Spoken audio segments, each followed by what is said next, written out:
Good day, family. So good to see y'all. Yeah, I was in my playlist. And the Commodores always take me there. Wow, it's the music, y'all. I know it's the music. That's what we need. We need the music. But it's so good to see y'all and to be here and to know we gonna discuss our ancestors tonight. That's what we gonna do. Yeah, we gonna learn about them. We gonna discuss them. I wanted to take that off because, yeah, I'm going back to the Commodores after this.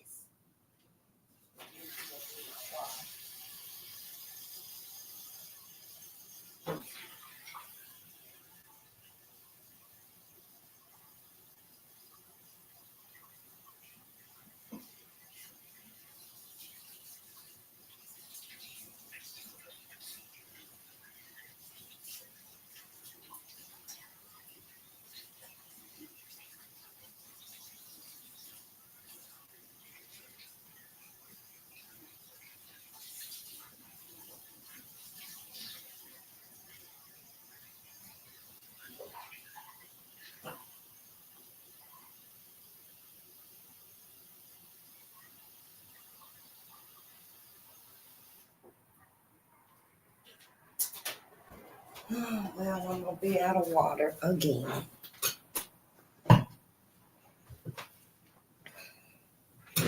Oh, good day, family. Good day. This is the end of They Were Her Property. Yeah, we got to read the epilogue.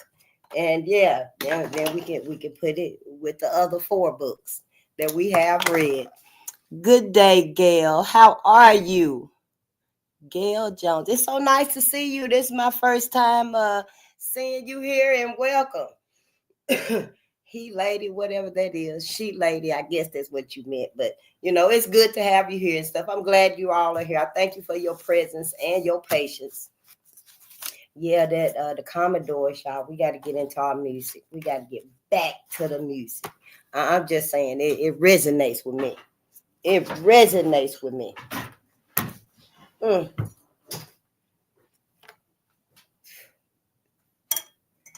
And all our greatness, it seems like that's where the most pain is. All of this greatness and so much pain within us. I think I'm ready to get started. Yep, I thank you for being here. We're gonna maximize and cover this number up right here, because I have decided I can wait for two people to come in, and I'll just be the reader. But instead of me just waiting for me and you, and I think that's what it's supposed to be like. They just told me to wait till somebody come in, then I can begin and stuff, because it is a lot. But once it's getting easier though. It's getting easier. I am Face the Nation, and we are on Bolden Unchained, and we here to assist. And I just want to say, I hope it ain't gonna be no shit up in here tonight. Because if it is, then yeah, don't come with it. Please don't do that tonight. This ain't the time or the place and stuff. So yeah, I'm here to assist Black America and Black media with the uncovering of the many agendas, operations, projects, laws, codes, acts, studies, courses, codes, memorandums. It's so many agendas against Black America. We have no idea. We have no idea. I mean, when you look under everything, and the world is going through a lot. The world is going through a new shifting. Yes, for humanity, for life, for livelihood. The earth is going through a new reawakening. We're going through a reawakening, because this is our second awakening, Black America. I had no idea about the first awakening. The animals are going through an awakening right now. And we're here to assist Black America. That's why I'm here, to assist Black America and Black media to uncover all of these sabotages against us. I want to know what's wrong with my people. And this is how I'm doing it, to find out why we can't come together in the middle of Babylon burning down. We can't come together with each other.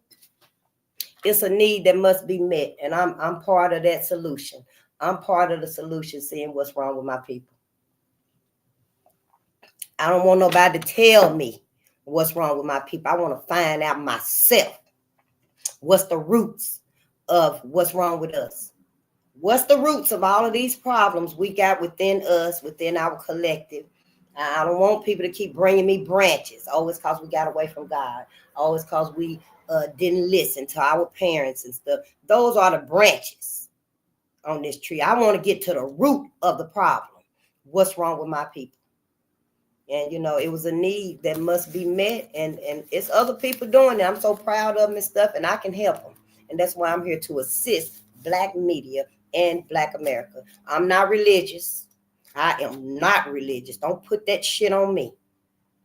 With all due respect to you, you stay religious. I'm not. In here or out there in my life, I'm not religious. This is how I am. This is me. About my ancestors. How I feel, what I think, what I'm learning. Where the lie? Where's the lie? I don't see no lie. I just got to tell y'all like it is and be myself up here.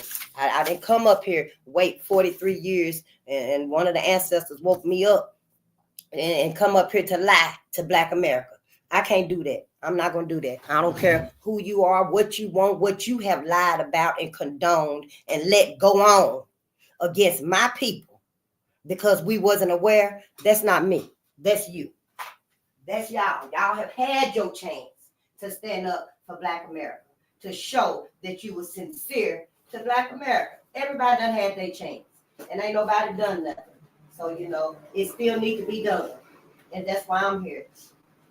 That's why I'm here, too. I want to help Black America, too. All y'all motherfuckers done said Black America, but ain't nobody trying to help Black America with nothing. It just breaks my heart. It just breaks my heart. I don't know if I'm crying when I be listening to my music and stuff. I don't know if I start crying for us as a people or just my damn self in this hellhole that we living in. In this hell, this got to be hell. I seen a few videos saying that this was hell too, and I'm kind of inclined to believe it. I mean, everything that the white man done taught us was a lie. Was a lie. I wonder, what do we do in the afterlife, in the ethers, to get here? Did I choose to come back here? Probably. I don't know. It's something different from what white folks done told us, though. I know that. It is something different from what they done told us, done lied to us all this time. And we've been believing everything. And other people knew. Other people, other groups of people didn't know it. Act like they couldn't get you the many times y'all be together and hanging out and bonding and stuff. Other groups of people act like they couldn't tell you, Black America, that you need to get away from white America. That's your problem. But no one told you collectively, probably individually either. I know no one told me and stuff. I had to, go through. And I go the long way around on shit. I sure do. You gonna follow me and stuff, you going the long way around. That I could go by myself. That's how I've always been, and that's how I'll always be. Because people change. People change. People decide, oh yeah, I'm gonna fight for the ancestors, and then it get hard. People think, yeah, I'm gonna go. It's with everything in life. You got to be sure and know what side you're on, know what you want. You got to know what matters. Remember, the elders used to tell us to pick your battles in life. That's what we got to do, Black America. So, I'm spiritual. I'm not religious. I don't believe in a whole lot of that stuff that we was taught. And stuff. Now I'm sorry. Other than Jesus had bronze skins and hair like mine. All the other stuff, yeah, I highly question it. I just do. Against looking at it from a Black point of view. I'm not looking at nothing when I sit down here through nobody's eyes. I might comment on my jingles, my mentors and stuff, but these are all my opinions, my thoughts of reading and listening to our elders, to our critical thinkers, reading history. These are my thoughts and what I think that my people need to be focused on and need to be looking at and elevating towards for us. It ain't about nobody else and stuff. I appreciate everybody trying to wake us up, but we got to think for ourselves. We got to think for ourselves. I'm not trying to tell you how to think. If you want to go to heaven still, go to heaven still. You still want to have mixed babies? Have mixed babies. I'm just saying, you know, in my opinion, in all of this, because I see the historical truth. Whether you do or not, I do. And it's really not about everybody being for everybody and stuff, because ain't nobody been for us. At this point, we got to be for us, Black America. That's just it, and that's all. You know, I'm not saying we harm any other people, because we don't. I wouldn't dare kick a puppy or a baby or a child. That's not even in our nature to do things like that. You know, but I do stress that we need to separate from white America like we have been under them. We ain't supposed to just put our whole life right there under white America. Now look how they done got us. Everybody hate us, really think that we are like white America programmed us to be. They really think we like that. We're not nothing like that. You know, people are willing to overlook our trauma because we are, I don't know, some of our hotheads and stuff are way out of control. We don't know ourselves. We grasp onto any trend out here. We lost. We so lost. And as a Black woman, yeah, I'm speaking up. I can speak up. I sure can. And I ain't got to sugarcoat it for nobody. Not this Black woman. I ain't got to sugarcoat it for nobody. No, honey. You're going to get the raw truth right here of what's been done. And I am too, because I ain't read none of these books. I didn't even know about all of this trauma that we've been going through. All I'm knowing is well, why we can't come together. There was a brother asked that, and then it was all of the answers.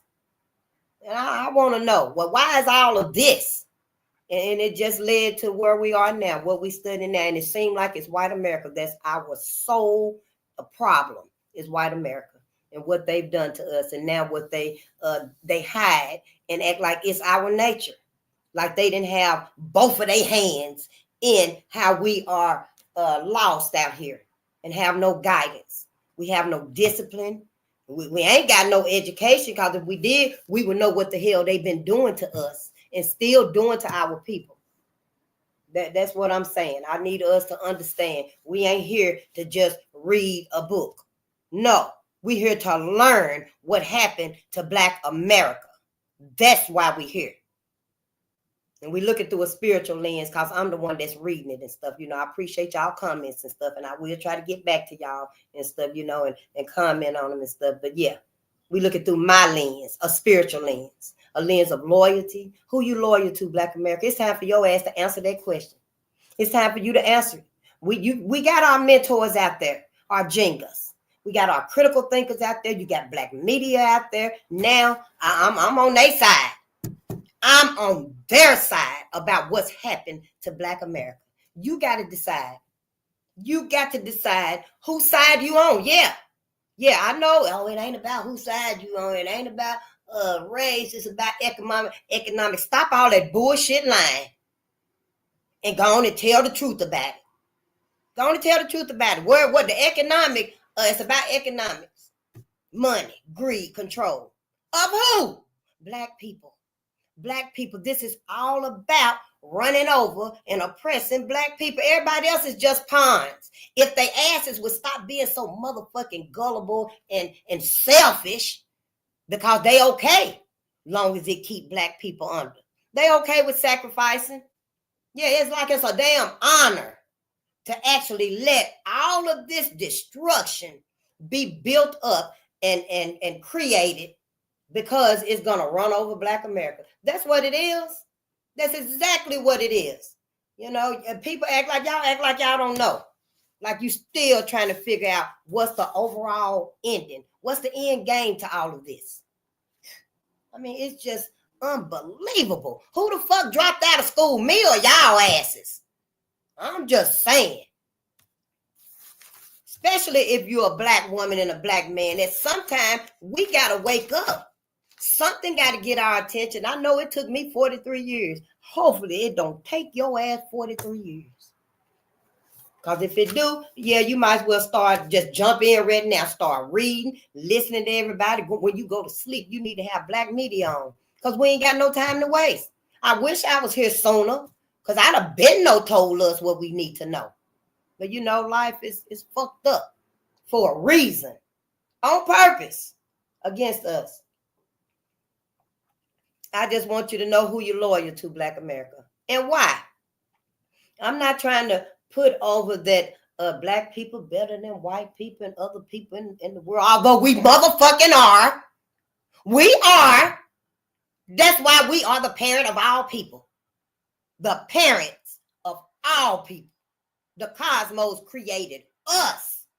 Everybody came from us. Now, white folks, I really don't know where they came from yet. I don't. I'm finding out, though. The big head scientist, Yakub, was they some albinos in Africa that was kicked out of the tribes when they got a little older to, grab a bird and eat it or whatever. They went to the caves and stuff. They didn't just put out babies. I don't know. We'll find out. But I do know Black people was on this planet 290,000 years before white folks even came on the scene. White folks only like 88,000 years old, 8,500 years old, because I know you biased and you love them. So they was here maybe 8,500 years. That's it. Their time is practically up. They didn't use them 8,000 years to create and contribute and, to society, mankind, humanity, even the animal kingdom. They didn't use any of that 8,500 years to do none of that. It was all destruction, manipulation, genocide, then extermination attempts and stuff. That's all it's been. So I'm trying to figure out now. Hell, if I had graduated, I quit in 11th grade. If I had went to 12th grade here, I probably wouldn't have learned it then either. I should have just went on and fucking quit in the 3rd grade. After we learn our ABCs, your 1, 2, 3s, the basics, go on and get the hell out. Go on and get the hell out of school. Fuck it, Shay can teach me. Shit, I'm just saying. So we looking through a spiritual lens of resilience. Black America, you got so much in you. You just got to wake up and use it. Focus it on you, on us, your people. Black people matter for you. And I know that's real mundane now. Black people matter. Black lives matter. I do agree with brother. It should have been more profound. Black lives matter, but, it was what it was. And so you might even see a picture of me with the sign, although I didn't really gravitate to it and stuff. I had my own sign. For sister.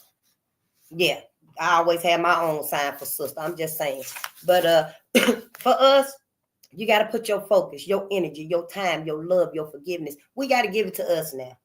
I know it's going to be difficult for y'all because you got more of the religion education in you. That them bonds and stuff, them ties, them crutches, them chains from religion is more on you than me. I've been no let it go. I sure did, honey. I can't do it. No, I cannot do it. I didn't know why. It didn't really resonate with me. The Bible didn't. All the stories. It just didn't. And I know it's going to take you some time to understand that it's all mostly just a huge lie mixed in with little bitty pieces of gold truth. That's what it is, like the bronze skin and his hair like wool, them just little nuggets of truth in there. But you don't even really pay attention to that. Because if you did, Black America, every motherfucking church that just got a white Jesus in it, you would demand that it come down. You would let that pastor know, we ain't finna sit up in here with that white man on that wall right there. You would. So see, you don't even focus on, as far as the Bible concerned, in my opinion. Black folks, your ass just memorize the Bible. All that reading the same scripture over and over and over again. And then you memorize them so much, so well, because you done read them, you know them like the back of your hand. You know them like the back of your hand. But don't you be with his kids, white folks, and white folks be with your kids, you look right over that. A bastard can't even get into heaven. You look right over that. I mean, slaves obey your master. You look right over that and stuff. Certain things in the Bible are for you, Black America. The Bible's about us. It's our story. But hell, you ain't letting it help you. You ain't even letting it help you. I'm just saying, as far as I can see, in my opinion, y'all ass done memorized it. You done memorized it. You ain't even concerned about the other deities. Like your high power is Yahweh and yours is Yahushua. Mine was God, Jesus and God, because I'm from the South. That's all I knew was Jesus and God. Jehovah, my mama would lean toward him, but I didn't really resonate with that either. None of us did. She didn't get to go and be a Jehovah's Witness because we didn't resonate with it. You know, take our Christmas? Oh, no. So, you know, my mama, she just kept getting the newsletter and stuff, but she didn't become a Jehovah's Witness. But y'all ain't even conversing with each other to figure out. But you all going to the same place, heaven, right? I'm just saying, it's what it seemed like to me. Everybody going to heaven or hell. It don't make no sense. All of y'all different names for y'all higher power, your gods and stuff, and I get it. And then it's just one devil, Lucifer, Satan, whatever his name is and stuff, you know. It's like, wow, black people, damn. You know, whoa. I'm beginning to wonder, what the hell do y'all do in Bible study? Is anybody asking some questions and stuff? I know you can't, because you ain't even reading black Bibles to begin with. Yeah, this is our black Bibles. These are our black Bibles. I didn't know we had black Bibles either. Hell, y'all the ones that graduated and went to some colleges and stuff. I'm just saying, you know, I went to that little college for 7 months. Them motherfuckers charged me like $17,000. I didn't even get no degree. Nothing. Life happened. I was like, damn shit. But yeah, I'm just saying. But y'all answers, you got degrees and certificates and stuff, and you was in there. But you didn't even go and check out the black Bibles. This is our black Bible right here. I know you got your other Bible, and you can keep it too, because you got 2 arms. You can put this one under this one, and you can put that white Bible, the white man, white Jesus. What's this one right here? I got this one right here. I seen it somewhere, and I picked it up. The Passion Translation. The New Testament with Psalms, Proverbs, and Song of Songs. See? And so when we get in it, we're going straight to the contradictions. I'm just saying. You know, I don't want to read all that other stuff. I want to get to the meat of the Bible. This Revelations right here, if that's it for you, you know, we ain't got to even read that. As far as I'm concerned, we need to get to the meat of the Bible. Them contradictions that we just can't make ourselves look at them and face them and critique them and see what they really stand for as far as history is concerned. This is our history right here. We got our own Jesuses. That white Jesus, y'all didn't make them put the black Jesus up. Now look, you forced to contend with black Jesuses. These are our Jesuses right there. Don't you see the cross under him? Don't you see that kindling, that wood, that cross that Willie Brown was on? Don't you? Black America. These are our Jesuses. It's time for you to wake your ass up. I'm just saying, it's time for your ass to wake up. You've been asleep too long. You've been dozing. You've been pretending, playing possum and shit. Wake that shit up. Don't nobody give a fuck about the petty shit that's going on in life. We trying to wake up and save Black America, Black people. We trying to have our Black babies. You see, you got to evolve too. I had to. Hell, your ass do too. I'm just saying shit somebody could have been no told me. Hell, it ain't like I'm just going to ignore that Mary Turner was stout at 8 months pregnant. Her baby cut out of her. I'm just going to ignore all of that.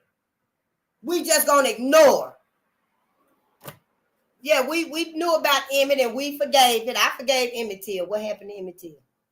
I forgave what happened to Emmett Till. We all did. A lot of us did.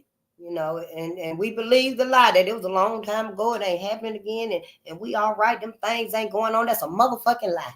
I don't forgive nothing no more. I took back my forgiveness. I sure did. I took back every letter in the word forgive. I sure did. Yep. Gave it all to my ancestors. My ancestors got all my forgiveness for even trusting that white people were going to change towards us. For even trusting that their descendants, the future generations, were going to be okay. That's us. They really believed that we were going to be okay integrating and being included, the illusion of inclusion with white folks. They thought that was true. That was going to happen and stuff. But see, white folks, they lie a good game. Yeah, they've lied a good game. But now it's time. It's time. It's over. It's time for us to stand up for us. We can't keep falling for everything. We can't keep trying to keep the peace. And then behind our back and stuff, white folks still doing the same old bullshit they doing. They so mad at y'all asses, Black America, because Black America said we ain't coming out protesting a motherfucking thing, and I don't blame you. I don't blame you one bit. Let white America, y'all get out there and protest and make something happen. Turn all of this around. While you got your asses out there, tell them motherfuckers to take down them damn 5G towers. Stop the cars, the Tesla cars, and just stop all of that futuristic bullshit until they go, on their own state. Give them 5 or 6 states and let them go be in that little area right there. Because the rest of the country don't want to do it. White America, ain't that what y'all gonna be out there doing and stuff? Doing what's right for everybody. This your second chance. You missed it the last time. You voted the wrong way and stuff, and now you're getting out there. White people, they ain't gonna hurt you.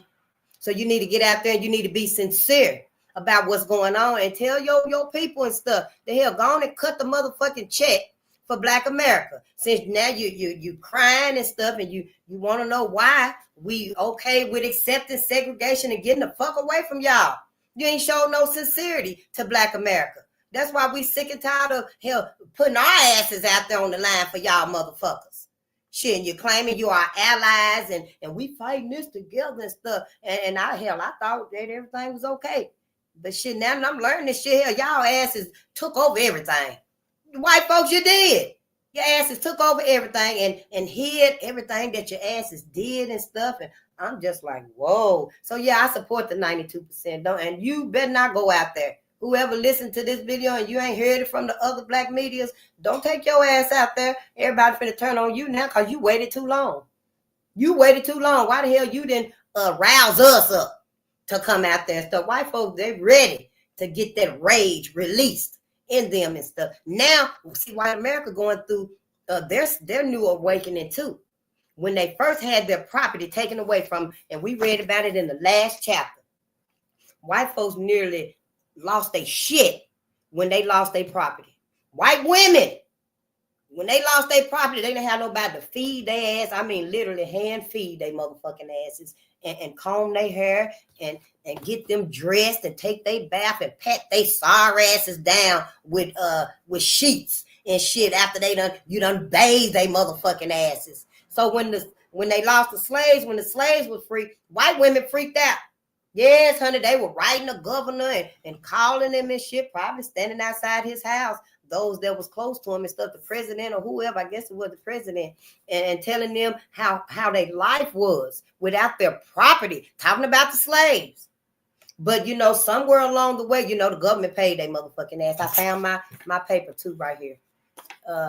Who received reparations? Native Americans, the Jews, the slave owners, the Japanese, the Italians, and white folks. I didn't know either shit, So white folks, they were compensated, they were pacified and pampered with, them financial reparations that they got and land and stuff like that. It was made a little bit easier for them and stuff. And then, see, what really made it okay with them that they could do this. We could do this. We could feed ourselves and bathe ourselves and comb our own hair and cook for ourselves and stuff. Well, they just decided they done with that shit. Robots finna do everything. But what happened was, as long as we stay within their presence, then they was cool with it. They were like, yeah, we all right then. We can do it. As long as they around us and we know they in the front yard, like your dogs and stuff. You'd be like, well, you can take him off the chain because he ain't gonna run away. If he do, he'll come back. But some of you now, don't you take his ass off the chain because he's going to run everywhere. And so, white folks just like that about Black folks. As long as you within their vicinity, they can see you, hear you, monitor you, Black people, they was okay. But now, with everything that's going on and shit, and Black folks like, hold the fuck up. Wait a minute. We're done. White folks finna trip out. White women finna, oh no, we can't have that. What you mean we ain't gonna be around each other no more? They literally might get pissed off at the white man and stuff for doing it. Yeah, because they're going to have to understand that we motherfucking sick and tired of y'all motherfucking asses. Y'all asses, white women, you had the chances and the opportunities to teach your sons, your brothers, your cousins, hell, your daddies too, your granddaddies too, to not be so motherfucking racist and be clannish like your ancestors. And your kids, you were teaching them and shit, man. You ain't mentioned none of that. You haven't. I mean, hell, your ass is what, 57, 62, 49, 13, 12, I don't know. How old your ass is, white lady, white woman. You know, this ain't even a channel for kids and stuff, but they teaching their kids how to be just like them. In Cincinnati, I think it was Cincinnati, Ohio, when the KKK subgroup or whoever the hell they was went in the black community, rolled down. They were white women people. They were her sons, her brothers, her cousins, her uncles. That's who they was. Shit. And then when black people, and I guess some white people too, I don't know, came out and ran their ass off, and they went and tried to regroup, I guess. Because I'm like, what the fuck is going on here? White woman, wasn't you teaching your damn kids and stuff? Or it was your grandmama or your great-grandma? It wasn't you. It was your mama that was teaching your son to be like that. I don't know. See, y'all asses ain't been doing no work on y'all. You ain't. White people ain't been doing no work on them. And it just brings me to the overall question and stuff. See, because I think now when I woke up and started noticing shit, oh, hell yeah, I got some questions to ask. And I want to know why y'all ain't asking questions. Y'all really going to go to heaven with white folks? I'm just saying, you better start thinking about it. You know, your ass on earth and in the afterlife in heaven. Because white folks waiting on you up there. They ain't told you. They ain't going to tell you. Shit, they ain't going to tell your ass they waiting on you in heaven too. But, you know, I get it. We were asleep. We didn't know. We didn't think about things and stuff. But once you've been made aware, then you're supposed to take off and start doing the knowledge.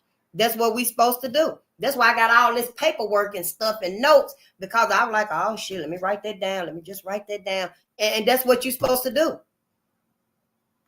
I'm just saying, you know, for me and stuff, we got to pass the word on. We got to let us know. It's time to stop being scared and afraid and trying to keep the peace with white folks and shit here. We on our, this is the last round of this fight right here. We on our motherfucking way out anyway. I'm just saying, you know, half of our asses is old anyway. Ain't nobody on here younger than 18. You ain't. So hell, at that point, you should know that damn shit is strange out here. I know a lot of youngsters and stuff don't know that, you know, we had Soul Train and, you know, the good times of our lives and stuff. You know, we had Motown and stuff like that, you know, but damn, they should know that this ain't it. This ain't even pro-life that we witnessing being built up around us. So, you know, I feel like shit for April the 5th and shit, you know, white women need to go out there and handle shit. Tell they motherfucking men's, brothers, and whoever them white men's is to them to hell, take all that shit down. Hell, ain't you tired of trying to exterminate black people? That's what they need to be doing. So we looking through a spiritual lens of resilience because we've been through a lot. I didn't even know. We learning this together. I've been trying to read some passages in this right here, but it's just too graphic. It's too much. So yeah, I'm waiting for y'all motherfucking asses. Yeah, we gonna learn this together. Anybody be crying, we gonna be crying together. Anybody having nightmares and stuff, you better process this. You better process it because we gonna learn it. Or you better go somewhere else. You better go on another channel. And I'm not sugarcoating nothing. I'm gonna just try to keep myself calm and stuff. I don't want to get too hot up in here and stuff, but you know, I'm just saying, damn, black people, you gotta wake up now. And last but not least, and these are my spiritual lens. We look through a spiritual lens of education because we learning. We learning. Yeah. So let me see who in here. We're going to get some shout outs. And then we're going to get started and stuff. Small fry. Hey there, Kelvin. Hey, they don't do nothing in the Bible study but God. So I don't know. Well, they better start asking some questions in Bible study after this right here. Oh, yeah, you meant hey, lady. Oh, well, thank you, Gail. I'm wonderful. Thank you. Mike TV, how you doing? I did subscribe. I subscribed. I sure did, because I need to find out about my ancestors and the family tree. I got some names and stuff, and well, my grandmother, my great grandmother name and stuff. I got some names. I ain't really got their birthdays and stuff like that, but we'll talk, because I want to do my family tree. I didn't trust what is ancestry and that 23 where they do your genealogy. I ain't trust them motherfuckers and stuff. But since I'm here and I met you and you on my channel and stuff, and I went to your channels and stuff, and I love your lives, and so I want you to do it. I sure do. Yeah. And New Era, as a 31-year-old man, I've been collecting books on our history. Oh, I thank anyone who take up the toll of making the remembrance known to the silent majority. Thank you, Anu. Oh, I adhere to the Shotki and the melanated woman speaking true. I don't know what Shotki is, but I thank you, Ashe. Ashe. Yeah, I learned that, from y'all and stuff. Them was some stinking asses after the slaves stopped washing them. Yeah, they sure was. And they telling it right now, they don't wash their legs, their feet, or nothing. Just let the water rush down. Just, ouch. Beats me. I don't know. I guess, the true nature comes out. The true nature comes out. I didn't know either. We ain't even got no beginning. For the Bible to teach about Adam and Eve being the beginning, it must be white people's beginning, because we don't have a beginning. We don't have a beginning. My truth of our beginning, and I'm a black woman, the parent of all people. So I think I got a say in this. The cosmos manifested us. The cosmos wanted to experience life on earth, wanted to be human. And so that's why the cosmos manifested us. You ain't never seen two shooting stars. White folks ain't never seen two shooting stars. They would have put it in the book. They would have thought of that too. But they didn't. They told your ass some story about some Adam and Eve, which really was, I forgot the man's name. I'm going to have to give brother his own journal, his own notebook.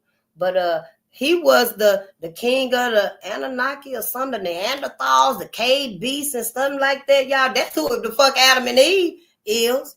For white folks, that ain't us.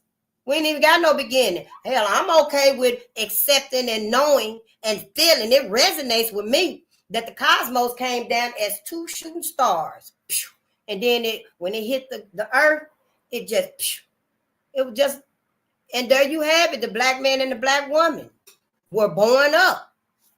Yes, that's how we came to be. If anything, it wasn't no real taken out of Adam to make Eve. It sure wasn't. No. I'm just saying it don't make sense when you look at it through spiritual eyes and think for yourself. See, the pastor's been teaching us all of this. It just didn't resonate with me when I was a little girl. It did not resonate with me. And, I was going and stuff until I didn't have to go no more. Yeah, I know my mama was so sick and tired of me sitting in there and didn't want to be there. But I was sick and tired of being there. So as soon as I didn't have to go to church no more, honey, I was cooking everybody breakfast. I sure was.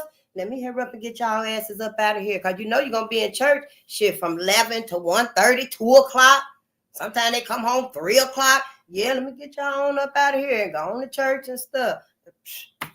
It just wasn't for me. I'm glad it wasn't either. I'm so glad, because I wouldn't have been able to analyze historically, intellectually, because that's what Dr. Ray Hagan said. Yeah, the true purpose. I didn't even know religion had a true purpose. But Dr. Ray Hagan said the true purpose of religion is a cultural, y'all. It's a cultural thing. It's a cultural, philosophical vehicle of spiritual and intellectual enslavement. The true purpose of religion, enslave whose? Intellect and spirituality. Yours, black people. I know I thought the same thing. I was like, wait a minute now. Who?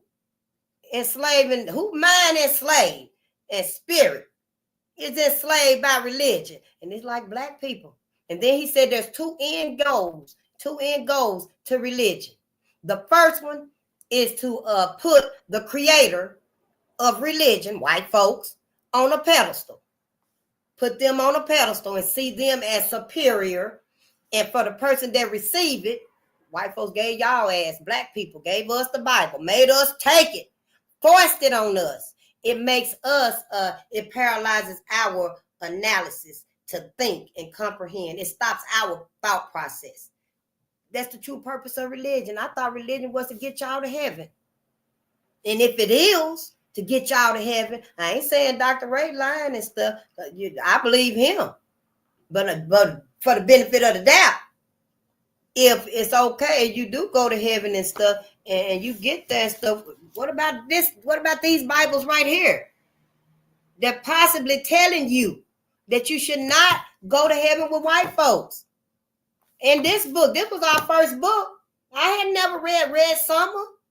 No, I just had it. I was just getting these books and stuff. I just bought these. Yep, these books right here. I just bought these because y'all said get these books.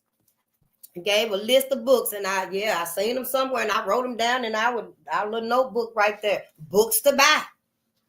I didn't know all of this right here, but on page 64, honey, on page 64, William Joseph Simmons, he revived the Ku Klux Klan in 1915, y'all.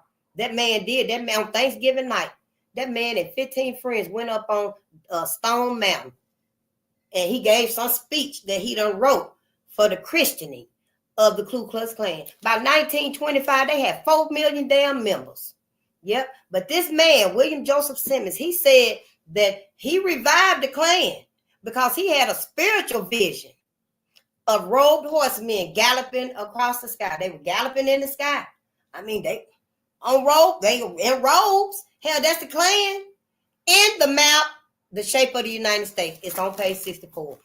Brother, you said you had a lot of books. If you got Red Summer, it's true, ain't it? It's true, ain't it? You studied and knew. Andy, my brother. Yeah, on page 64, he said he formed the group in response to a spiritual vision of robed horsemen galloping in the sky, followed by a vision of a map of the United States. That's the map of the United States. That's the United States. That's what he said. So who lying? I mean, I know your Bible came out before then. Maybe he wasn't supposed to tell it. Maybe if your ass read and study the Bible for what it means for black folks through a black historical view, you will see that you ain't supposed to be in heaven with these folks. Hell, in my mind, my big brain want to know where's the justice. I thought that we get justice on earth, but we don't get justice on earth, and we all go to heaven and stuff, because that's our main thing with black folks.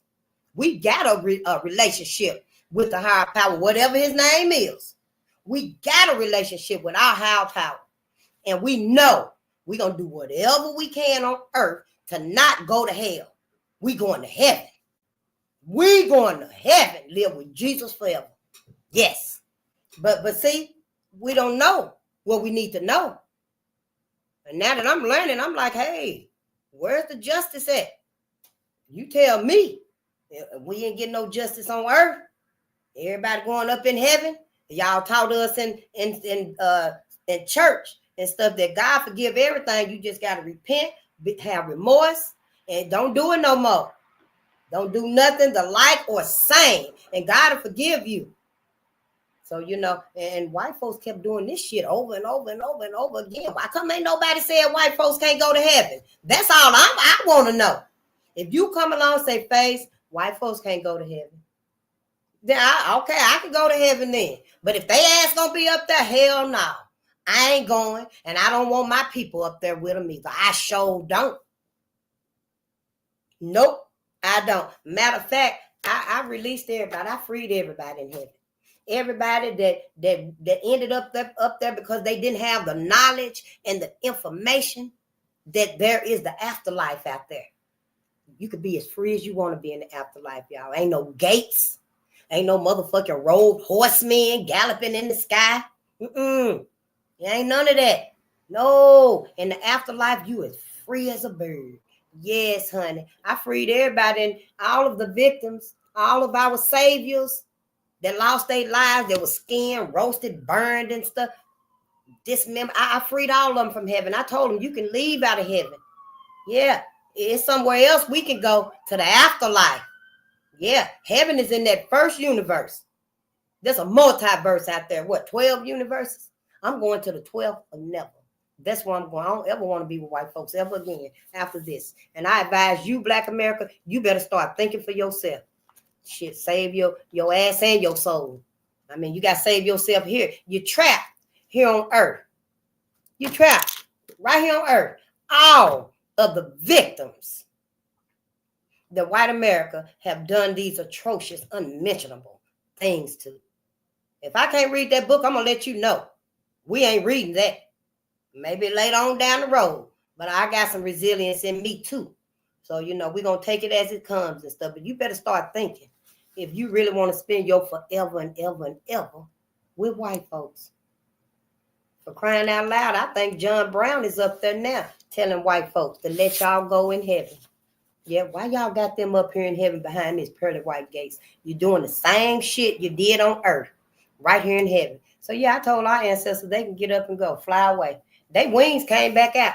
You who got the choice to learn something new, when you get to heaven, they're going to clip your wings because you got knowledge at your fingertips.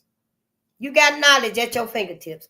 Our loved ones that was lynched and sacrificed, they didn't have knowledge of the afterlife. All they knew, in my opinion, was God and Jesus. At this time, that's all they knew was God and Jesus. Isaac McGee was crying, begging, pleading, Jesus, God, please stop them. Stop this. Didn't nobody come? He didn't come and save Isaac. Isaac was lynched right there with Elmer Jackson and Elias Clayton, right over here in Duluth. Yep. I think Duluth was our third book that we read. So, they ended up going to heaven too because they didn't know about the afterlife. But here's the thing. See, the cosmos manifested us. So them being innocent and pure of what happened to them, because they didn't nobody rape Irene Tuscan in Duluth. Her motherfucking ass lied. I don't forgive her goddamn ass either. None of them. I don't forgive nobody. I sure don't. Not for my ancestors. Hell no. And when Isaac and them, when they were lynched, when they all got to heaven, everybody in this book too, when they got to heaven, their wings retracted. The cosmos protected them. They knew that they were going to be freed from heaven somehow, someday, by somebody. Hell, we didn't know it was going to be Face the Nation that did it. But I ain't the only one that's coming along these truths of thought. See, you got to wake up and do your research too, so you can look at this critically. Stop looking at this through some motherfucking rose-tinted glasses, looking for white folks' approval, and want white folks to be happy with you. Yeah, you got face to think something different, that you did good. You can't get me to think nothing. If anything, I'm going to get your ass to thinking about some stuff. And I ain't trying to manipulate y'all or fearmonger y'all. I'm just coming with the truth. And my opinions about it and stuff, yeah, I can tell how I feel about it. As a black woman, I need to tell how I feel about this. These are my people out here. My people. Just because I don't know y'all, you still my people. You still my brother. You still my sister. Your nieces and nephews, them still my people, my family too. Shit, don't act like hell. I can't care about y'all. I can't be concerned about y'all and let y'all know what the fuck is really going on. Shit, don't make me feel like, oh yeah, you got to sell out to white folks. I ain't got to sell a motherfucking thing for white folks. That's your ass. Yeah, I have a whole conversation with your ass about it and stuff, because we ain't giving no forgiveness up in here. Sure ain't. No, we ain't giving no forgiveness up in here to white folks. Sure ain't. They better go out there and earn some respect and earn some humanity, some pro-life skills. Quit hurting everything, hurting everybody, the animals, the world, the trees, the waters. Just fucking anti-life. And the copyright disclaimer under 107 of the Copyright Act 1976, allowance is made for fair use for purposes such as criticism, comment, news reporting, teaching, scholarship, and research. Fair use is a use permitted by copyright statute that might otherwise be infringing. Non-profit, educational, or personal use tips to balance in favor of fair use. So much shit going on. Oh, then I seen they motherfucking ass, your rump administration wanna cut the funds to Sesame Street. Want to cut out Sesame Street for the children. Man, these are some motherfuckers. Yeah, white woman, you need to get out there and you need to handle that for everybody. You need to handle that. Mankind and humanity in danger. Life at stake. Yeah, life at stake. White folks probably really don't care about all that and stuff because, you know, it's basically like over for them anyway. They just trying to help live now through robots, I guess. Don't want to be human no more. Hell, if that's the case, tell us.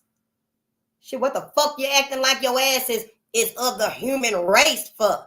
What is you acting like you got a heart and sympathy and compassion and empathy for other people when you don't?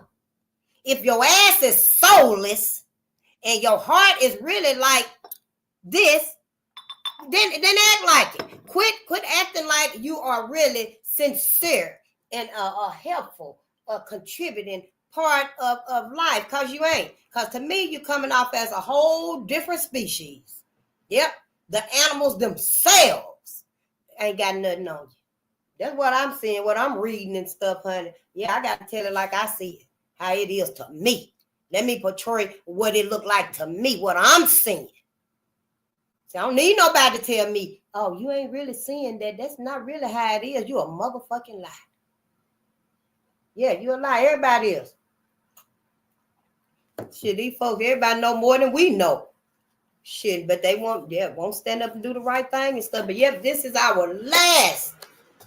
I know I said in the last video that was the final reading, but then, you know, we do got to read the epilogue.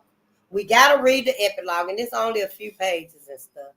And we ain't going to read the notes. It's really just the introduction, you know, the notes is and stuff with a lot of references in it. But this is our book. And, you know, I'm sure at some time I'll be going through the rest of it, you know, and sometimes and it's got some more books in it and stuff too. An inside view of slavery or a tour among the planters. Ooh, I know, right? So much. A family of women. The Carolina Pettigrews in peace and war. Mm-hmm. So yeah, let's read this right here. And They Were Her Property by Stephanie E. Jones Rogers. Yep. White women as slave owners in the American South. Because we under the impression that white women was too fragile to do anything during slavery. They were too fragile. If they did want to help us, and you know, like when the missus was teaching Frederick Douglass to read, and the master got so mad at her and stuff, and it's like, you know, in our mind and stuff, we think, oh, you know, Mrs., she was thankful. She was thankful for 2 whole weeks. And we knew then that Mrs. would never help us again. You know, that type of mentality. Honey, that shit was a lie. White women was the ones that were doing everything pretty much. White women was standing right there just as brutal as the white man was. She wasn't as strong as the white man was, but she was just as brutal, honey. Yes, honey. They both was motherfucking just to black folks. I don't even know the word to say what they was. You'll let me know. Yeah. The clanimal is the closest thing I can come up with how that instinct in them. It I don't know, it unleashes itself when they feel like they done lost everything, and now feeling like that they done even lost your presence. Black America, you don't want to be around them no more. You're trying to get yourself up on your feet and be together and heal your people and have black babies. Oh, yeah, these white women finna come off the chain now. Show wheels, honey. It's so fucking big because they ass should have did the right thing a long time ago. But they ain't did that. So we got to do what we got to do for us. The cosmos manifested us want to be black again. The whole world want to be black again like it was at one time. Mother Nature getting, Dr. Deborah Blass said it. Mother Nature's getting rid of the motherfuckers that's done cut her, done maimed her. They done totally transformed the landscape of the United States.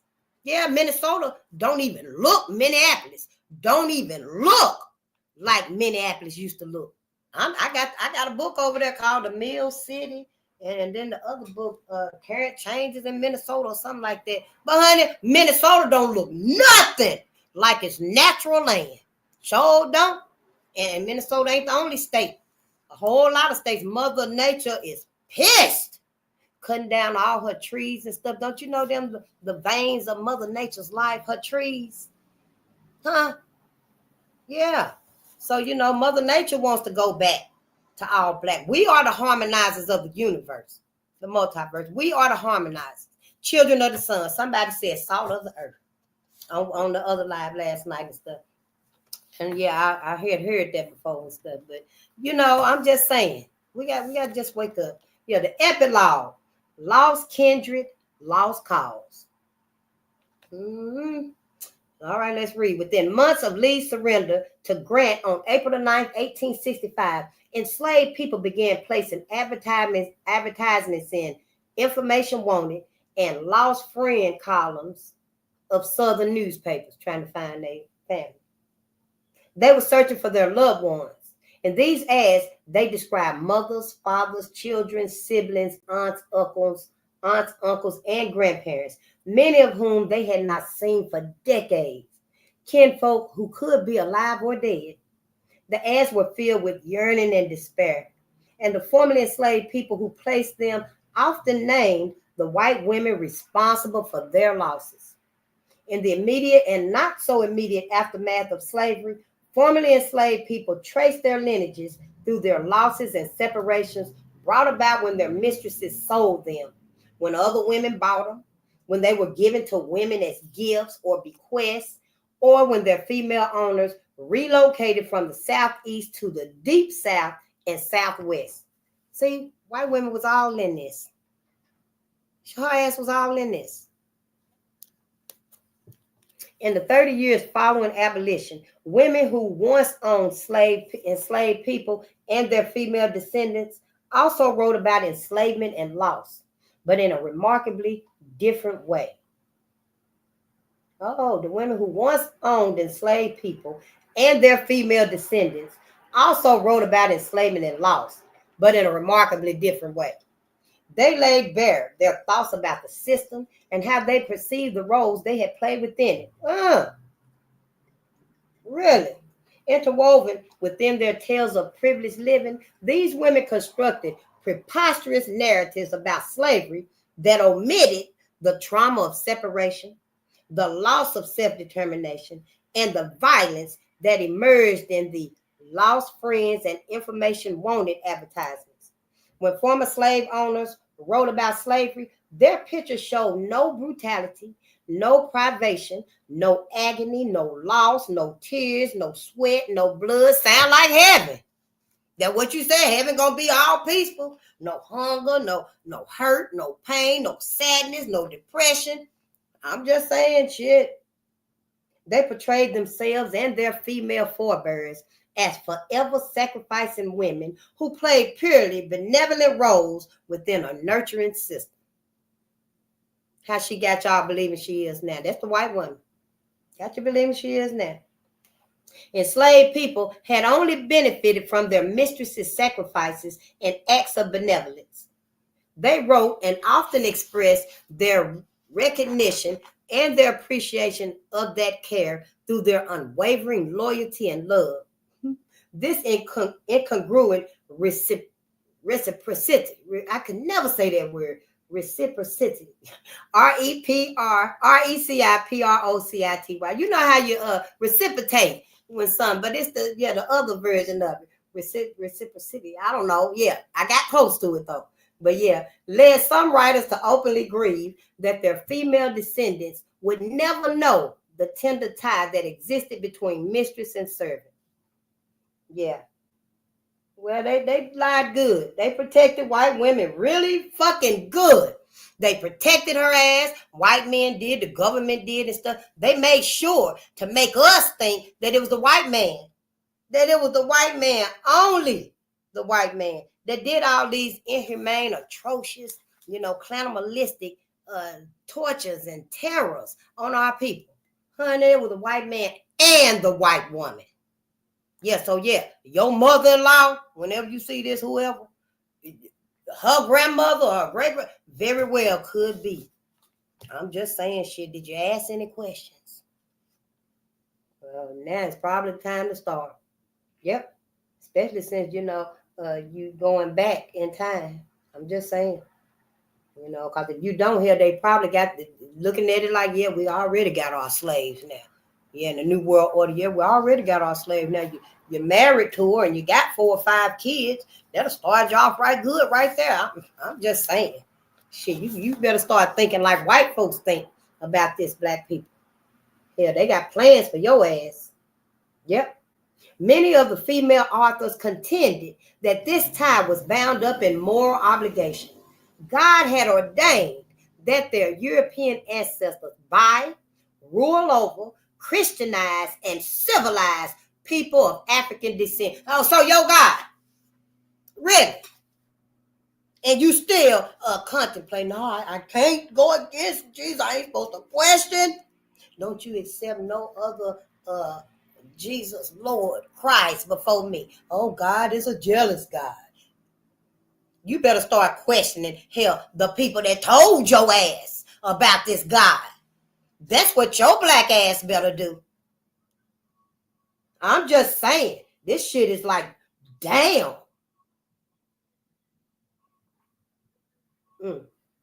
God had ordained that their European ancestors buy, rule over, and this was one of the female authors. That white folks that read these books and stuff, this is their memory. They know this. I guess these books and shit is up in their attics, y'all. I don't know. I don't go around white folks and be up in their life and shit like that, and they don't be in mine either.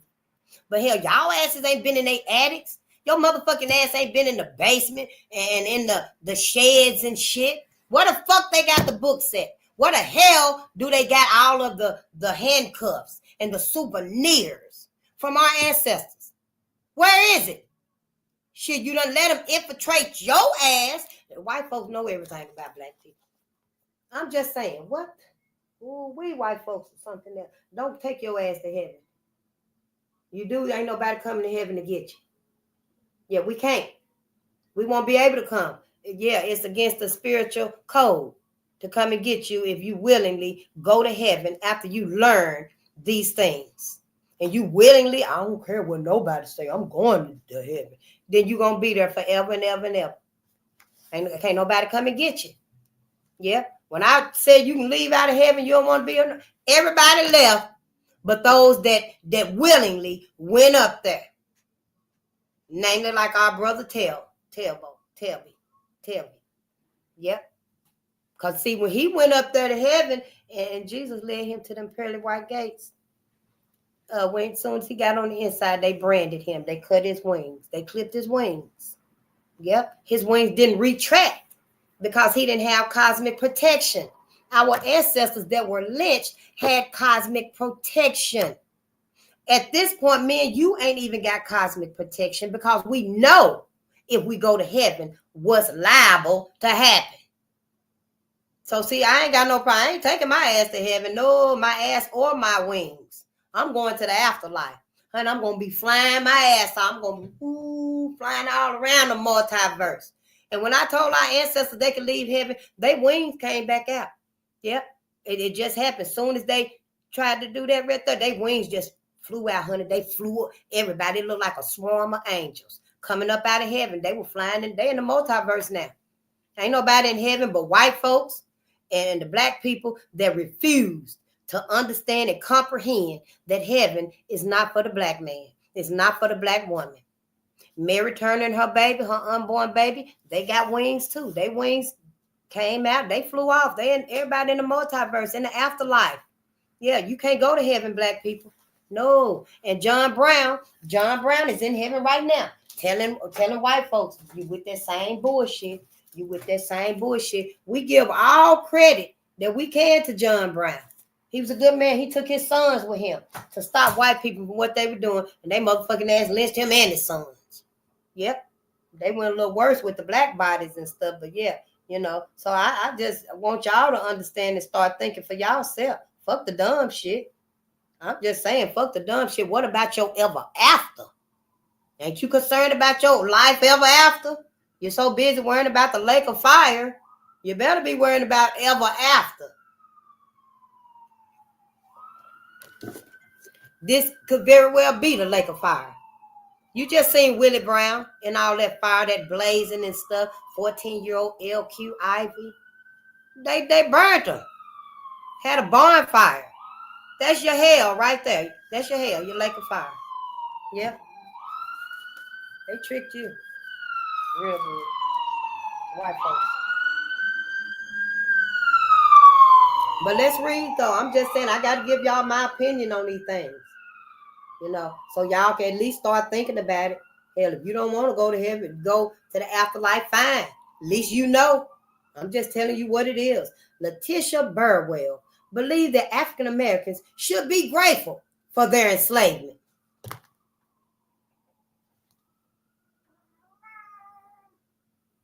And to show their appreciation, might consider creating an anniversary to celebrate the landing of their fathers on the shores of America when they were bought and domiciled in American homes. Slavery benefited the enslaved, she and others surmised, but it was a heavy burden for their owners. How the fuck was it a heavy burden for the owners? But it was all good for us. It was a benefit for us. You see, yeah. That's how white folks think. I know. Yeah. And you're going to find out. You're going to find out real soon how they still think about you. Sure will, honey. Slavery, it benefited the enslaved. She and others surmised, but it was a heavy burden for their owners. This was especially the case for white women, whose conduct toward such barbaric people was especially commendable. What courage, what patience, what perseverance, what long suffering, what Christian forbearance must it have cost our great-grandmothers to civilize, Christianize, and elevate the naked, savage Africans to the condition of good cooks and respectable maids.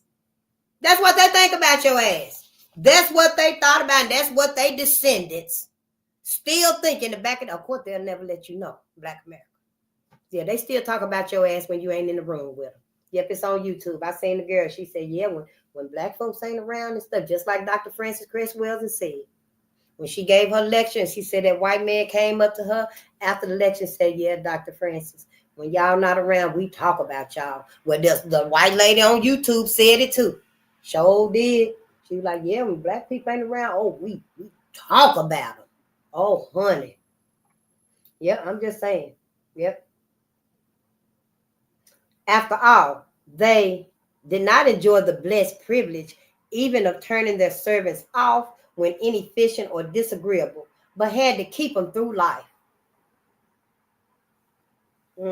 White women did not have to rely on their imaginations to understand what kind of savage Africans their foremothers had to contend with.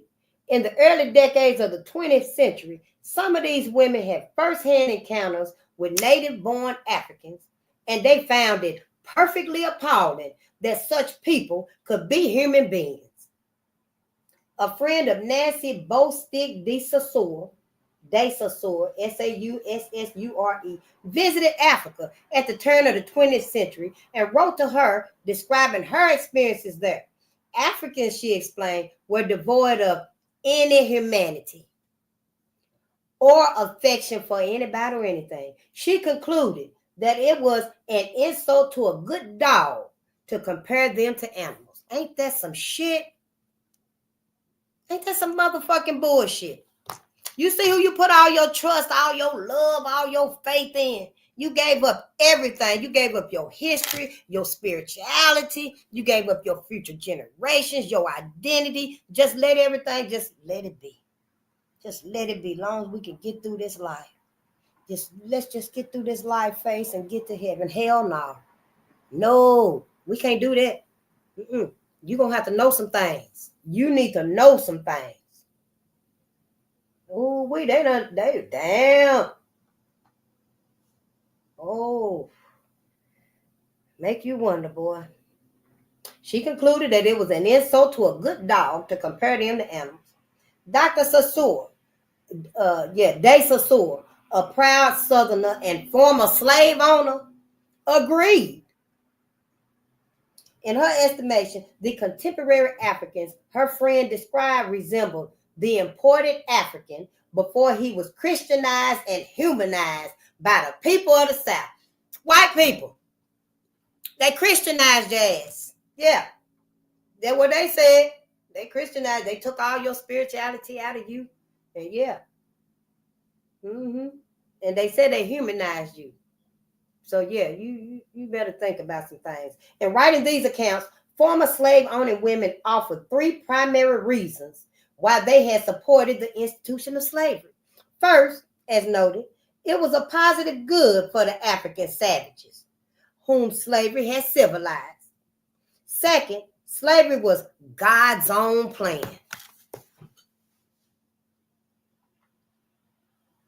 Did you hear that? Did you hear that? It was God's own plan for helping these inferior people. And white women were following his divine instructions in furthering it. So when you get to heaven, they got to continue to, do this for God. They got to continue to follow God's plan. And you willing to go. Your black ass willing to go. You better start learning. Yeah, this probably be the point real soon where I'm going to start telling y'all ass gone and share it. But I ain't said it yet. I'm just saying, you need to know these things, Black America. You need to know these things. White folks that don't know these things, hell, and they want to set their ass down at home and listen to it so they can learn and fix them and stuff. Hell, fix you over there. Don't bring your ass over here asking me what can you do? Because the only thing you can do is stay away from black people. Stay away from black people. You got interracial babies and marriages. And Kathy, earlier, I wasn't saying that your granddaughter had a big head. Although all babies do got big heads. Well, until they grow into their features and stuff. But that little baby, that Minty, Soldier of Truth was pushing when she was 5 years old. And the white woman had got her little bitty baby, a slave. Soldier of Truth was the slave that had to push that little baby, that little big head baby. Yeah, that's what I would call him, big head. But I did say what I said, Kathy. If you ever see this again, hopefully you don't bring your ass back over here. But if you do, watching in behind the curtains and stuff, I hope you do take to heart what I told you about your little interracial daughter. Take her to her black family. Tell her mama, her daddy, whoever, to get that little girl around her black side of the family still. Because y'all ass ain't right. Y'all asses is not right. And when she get a little older and start dating and stuff, I mean, just let the little girl, tell the little girl to date somebody like her black side of the family.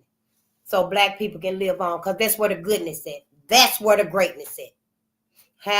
Tell your daughter, have you some more white babies. I don't know, somebody else. But that little baby, that little interracial granddaughter, she need to be around her black family so she can learn. Getting with white people, because we talking about white people, black folks. Getting with white people, it diminishes your greatness. Your line, your lineage, it diminishes it. I think Dr. Umar said after 3 generations, you completely wiped out. You completely wiped out black people. But that's all I had to say for you, Kathy. You probably won't do it and stuff, but yeah, I wish you would teach that little girl, honey, get you a good black man, because your people truly is clanimals. They don't deserve, our greatness in with them. They don't. I don't think your people deserve another opportunity to show that they are pro-life, because it can't be trusted. And as far as us and stuff, we need to quit procreating with y'all. Let y'all procreate by y'all damn self, because y'all damned. White people, we not damned. We not under a curse. We not sinners. Our hearts are not wicked. Our babies ain't sinners. No, these the motherfucking sinning babies right here. All them babies that got them slaves and shit, 3 weeks old, and then they mistress, they mama gonna give them a slave. Oh, she turned 3 weeks old today. We're gonna give her own slave. See how that is? Yeah. So yeah, I just want y'all to know. Be sincere to yourself. Be sincere to yourself. In your heart of hearts, if you got one, that white people don't deserve. They don't deserve to live on like that. You got to make some changes to yourself before you earn that, as far as I'm concerned. But it is what it is. Let's read. Yep. White women. Oh, did I read that? Oh, white women did not have to rely on their imagination to understand what kind of savage Africans their foremothers had to contend with. In the early decades of the 20th century, some of these women had firsthand encounters with native-born Africans, and they found it perfectly appalling that such people could be human beings. A friend, I know I'm reading it again, a friend of Navy Bostic de Sur visited Africa at the turn of the 20th century and wrote to her describing her experiences there. Africans, she explained, were devoid of any humanity or affection for anybody or anything. She concluded that it was an insult to a good dog to compare them to animals. In writing these accounts, former slave-owning women offered three primary reasons why they supported the institution of slavery. Because it was good for the African savages, and it was God's own plan. And finally, they were born to it, grew up with it, lived with it, and it was their daily life. That was their third reason for supporting slavery. Yeah, it was theirs. You was there. That's why the books say they were her property. Yep. And finally, they were born to it, grew up with it, lived with it, and it was their daily life. How could they help supporting it?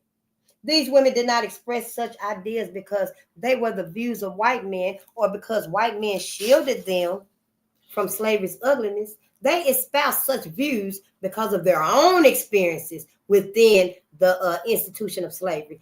And they arrived at their conclusions through their own line of reasoning, just like I arrived at my own conclusions that we don't need to take our black asses or our wings to heaven with white folks. As they wrote these reflections about Southern life before the war, white women often distorted, obfuscated, I never seen that word before, obfuscated, obfuscated and distanced themselves from the fourth reason they supported the system. Their direct economic investment in slavery and their pecuniary interest in perpetuating. You know, white women had a whole lot. White women actually, it said in the last chapter that white women, white girls, white babies, hell, they were getting slaves too, and they were babies, shit, sinning asses. But they got like 90, almost 100% of the benefit from slavery. White women did. White women had their own slaves. When George Washington married Martha, she came with 153 slaves. It said it in the book earlier that we were reading. Yeah, More Dirty Little Secrets, volume 2 that we reading. It said it in that book. Martha motherfucking ass came with 153 slaves. And then George had his own few slaves. But she got hers inherited from her family. And then more slaves. See, it was like business. You was just like cattle that they could sell and prop up on and eat. Yeah.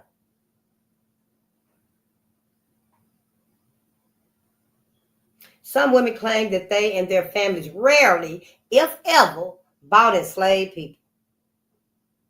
Nancy Bostic de Saussure, for example, readily admitted that her father gave each one of his children a plantation with Negroes and a house. They didn't have to buy slaves. They was given as gifts. They were given as presents, birthday gifts, marriage gifts, dowries, just giving away human bodies, which they just slaves, just giving away slaves, just passing along slaves and shit, just like they do their generational wealth. That's how the only thing they not passing today is the slaves, is black people, because we physically got free from them. Yep. They got some contentment because we still mentally enslaved, but we ain't gonna be there for long. No, we finna break all of that bullshit up right now. Yep, he gave all of his children a plantation with Negroes in a house when they were married. But she failed to mention that Louis de Saussure, the cousin-in-law whose home she occasionally visited, was a major Charleston area slave dealer. Yep. Nancy de Saussure was not was not the only woman who neglected to acknowledge her economic ties to the slave trade and the people who made their living buying and selling human beings. However, when white women did address the issue, they dismissed such trafficking as a necessary evil and vilified the individuals who traded human beings for profit. As Mary Norcott Bryan wrote, Norcott, Mary Norcott Bryan wrote, the business of being bought and sold was the only objectionable thing about slavery, and the class of men who made a business of buying Negroes were held in honor. No, held in horror. Yeah, it's got all these little, pauses in it. The business of being bought and sold was the only objectionable thing about slavery, and the class of men who made a business of buying Negroes were held in horror. Her characterization ignores the many slave trading men whom Southerners held in high regard,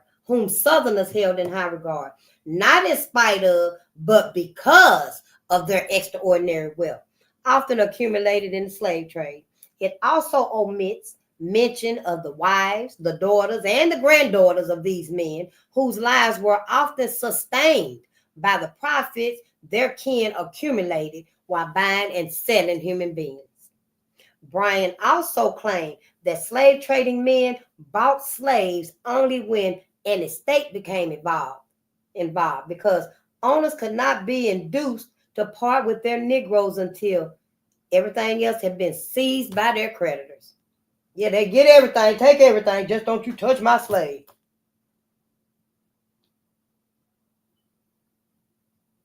Yep. Slave owners, she averred, Averred. Yes, she averred, preferred poverty over profit if it enabled them to keep and provide for their slaves. Slave sales could not be avoided, but they took place only as a last resort.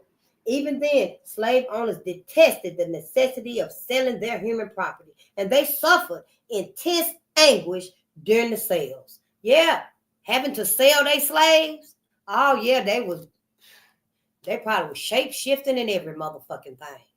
I'm just saying, none of these female apologists remarked upon the trauma such events caused for enslaved people. Perhaps they too drew the conclusion expressed by Letitia Burwell: such sales turned out best for the Negroes. Other documents that slave owning women left behind, as well as those maintained by slave traders, Southern court officials, and military officers, offer powerful evidence to challenge these fantastical post-war accounts of slavery and the roles their authors played in sustaining it. In the days, the months, and the years immediately following abolition, and in the most unlikely of literary media, formerly enslaved people gave the lie to white women's sanitized narratives and revealed former slave-owning women's involvement in marketing them and their families without regard to anything but the profit. In the briefest of newspaper ads, freed people like Caroline Mason reported on the loved ones they lost because the white women who owned them had sold them, turned them away from their families, their friends, kin, and their homes. I have a sister, Sally Summers, Mason wrote, that was sold out of the Mason family. She was sold from her 3 children, 2 girls and 1 boy. She was owned by Betsy Mason and was sold by her at Alexandria, Virginia. On November the 20th, 1879, John Colbert Skinner posted an advertisement in the Lost Friends column of the Southwestern Christian Advocate because he was looking for his brother Edward. The last time John had seen him was on October the 12th, 1860 in Georgetown, in the District of Columbia. Not long after the brothers crossed paths that day, John and his family were forced to leave Edward behind when their owner refugeed to the lower South and took them along. 1 year after John placed his initial Lost Friends advertisement, he still had not found Edward, so he placed another one, this time offering more detail. Each advertisement made one point clear. Angelica Chu, the woman who owned him and his family, was responsible for their separation. She was the reason he and his family were still searching for Edward. Angelica Chu, that helpful.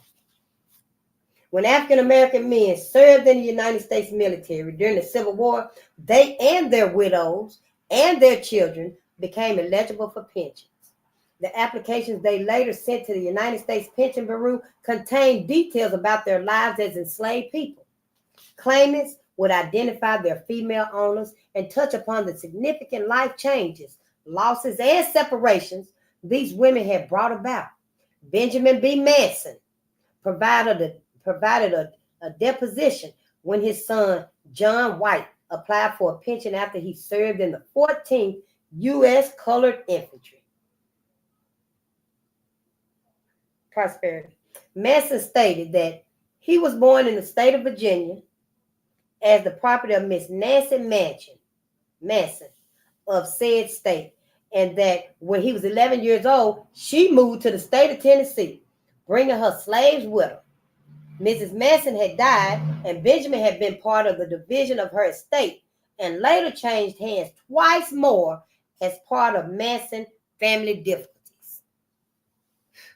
Sometimes, the women who had owned the claimants and their family members added their accounts as well. The government would call upon individuals who knew the claimants intimately to provide depositions to support their claims. When Millie Hale submitted her application for a widow's pension, her former owner, Olive Queener, her former owner's sister, Ann Queener, and the son of Tabitha Hunter, the woman who owned her former husband, provided depositions to support her claim. Scores of formerly enslaved people provided a different understanding of the institution of slavery, their female owners' knowledge of its workings, the part these women played in their continued subjugations, and the reasons many white Southern women were so adamantly opposed to its abolition. And the white women's economic investments in slavery lay at the heart of such accounts. The formerly enslaved narrators detail the ways their mistresses' investments colored their actions both within and outside of slave-owning households. They also talked about female owners who procured their slaves from the marketplaces and at auctions, not simply through gifts and bequests. They charted the movements of slave-owning women who conducted business with dealers and agents and took part in economic activities that historians of slavery have either overlooked or alleged never happened. Time and time again, with their slaves not far from hearing, white slave-owning women articulated their wish to remain invested in slavery and to pass their financial legacies on to their children. White folks meant slavery to be forever. Sure did. That's why they asked killed Abraham Lincoln.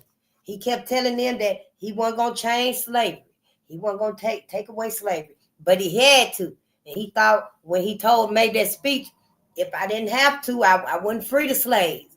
But I got to. And he thought they were going to satiate and calm white folks down. But it didn't. They killed his ass. Sure did. When he did that. Because he was supposed to make it where they can hang on to black people forever. And ever and ever. And now white folks are just holding on to that one thought. We'll have them in heaven. We'll have them in heaven. As long as we have them in heaven. And now, no, you ain't going to have us in heaven. Sure ain't. Of course. Did I read that right there? Okay. Of course, not all slave-owning women invested in the slave market economy or exercised control over their own slaves or the slaves of others. Some sought to adhere as closely as possible to the ideas of womanhood that were proffered in the prescriptive literature of their time. They followed precepts that encouraged them to distance themselves from certain dimensions of slavery. But the slave-owning women discussed in this book deviated from these constrained notions of how proper ladies should behave. No, honey, they fully embraced the institution of slavery and all the economic benefits that came along with it. These women were not exceptional. They were, in many respects, similar to women in other parts of the world. who benefited from the enslavement of African descended people. Whether the English woman who invested in the Royal African Company at the height of the Atlantic slave trade, the female slave traders like Madame Effinroy Tinubu, that's Efunroye Tinubu of Nigeria, who sold captives along the coast of Africa, the women whom George Pinkert was shocked to observe at a West Indian slave auction, who had come for the express purpose of purchasing slaves, or women like the one Richard A. Wyville saw in a Barbadian market examining enslaved boys with all possible indelicacy before she bought them. Women who lived in regions that were tied to slavery and the slave trade took an active part in maintaining the institution. The white women right here in America. Yeah, they took a part in this. The character of slavery and the trade differed from region to region, and women adapted their activities to take full advantage of local and regional market conditions. But despite regional and cultural variations, all these women saw slavery as an economic system from which they could profit. Former slave-owning women's deeper and more complex investments in slavery help explain why, in the years following the Civil War, they helped construct the South system of racial segregation, a system premised, as was slavery, upon white supremacy and Black oppression. Understanding the direct economic investments white women made in slavery and their stake in its perpetuation, and recognizing the ways they benefited from their whiteness, helps us to understand why they and many of their female descendants elected to uphold a white supremacist order after slavery ended. If we acknowledge that white women stood to personally and directly benefit from the commodification and the enslavement of African Americans, we can better understand their participation in post-war white supremacist movements and atrocities such as lynching, as well as their membership in organizations like the Ku Klux Klan.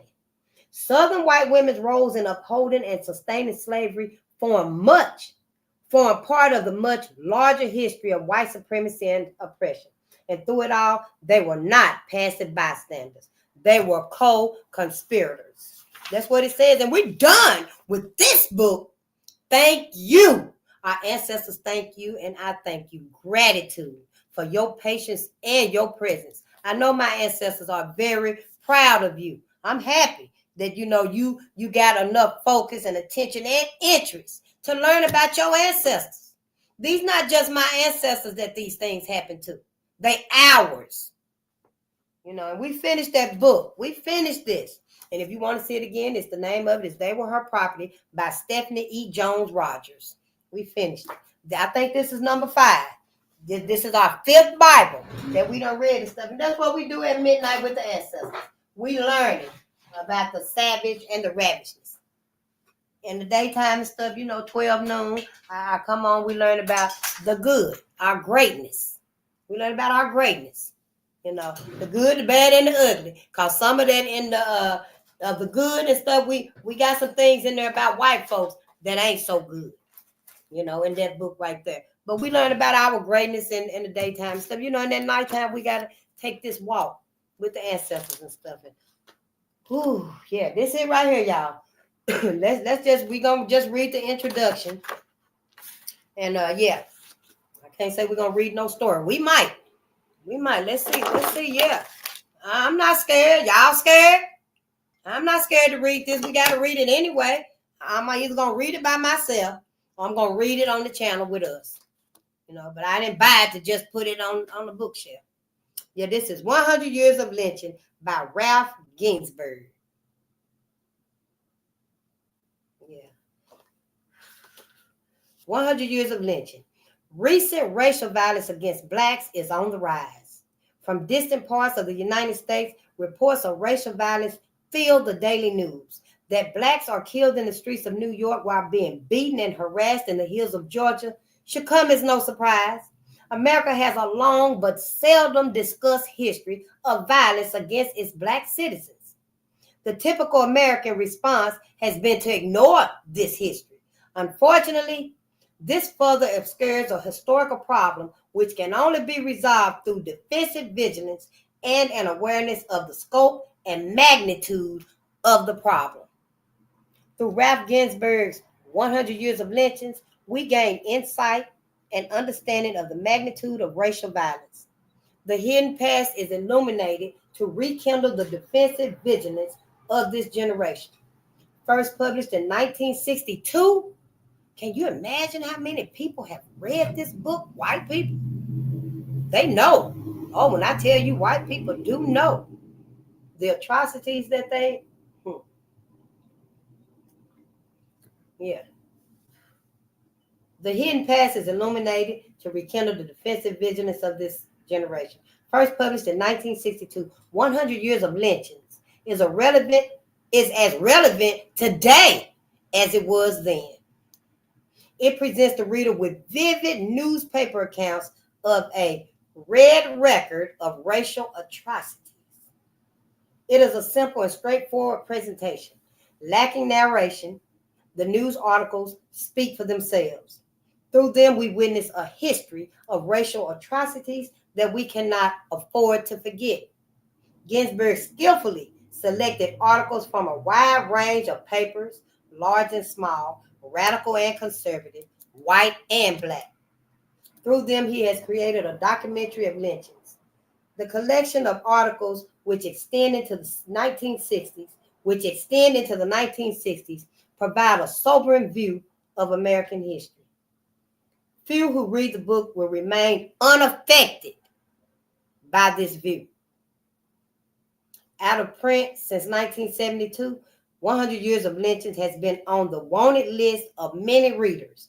The Black Classic Press edition of 100 Years of Lynchings assures continued access to this important work and to the tragic history it chronicles.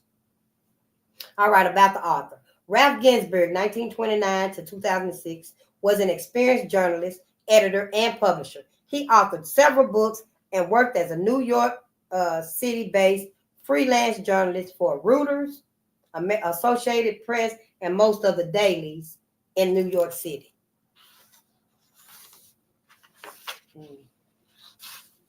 Well, we'll go ahead and read the foreword.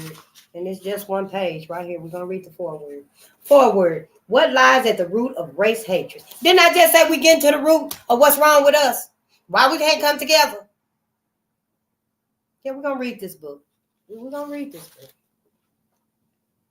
After spending several years with the subject, I hold with psychologists that it is unconscious guilt feelings on the part of the race hater. The person who hates Negroes usually hates other people besides Negroes. He's almost a professional hater. If he's poor, he hates the rich. If he's rich, he hates the poor. If he's a Democrat, he hates the Republicans. If he's a Protestant or a Jew, he hates the Catholics. The reason is that the race hater is inwardly a man who hates himself. He finds it necessary to shift to others his own unconscious feelings of guilt. Hence, he chooses as his victim a member of a minority group who is less able to defend himself than the average person. To his victim, he unconsciously shifts his own shortcomings and guilt-laden desires. Jews, he says, are deceitful and money mad. Negroes, he says, are slothful and sex mad. A perfect example of such projection, to use the psychological term, is found in the New York Herald Tribune dispatch of February 9, 1936, contained in this book, which tells of the mob hanging of a Negro, allegedly for attempted rape. The leader of the mob, it later turned out, is convicted for the very same offense he ascribed to the Negro.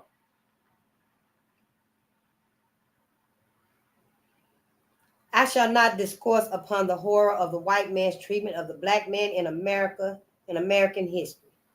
The facts I tell in this book speak too eloquently for themselves. I shall only say that I hope the publication of this book in this centennial of the Civil War will give pause to segregationists everywhere to reflect upon their continued persecution of the Black man. A few technical points. Many of the press accounts contained in this book appear verbatim as originally published. Others have been drastically rewritten for the sake of clarity or conciseness. In a number of cases where 2 or more newspapers contain conflicting reports of a given incident, the several reports have been reprinted.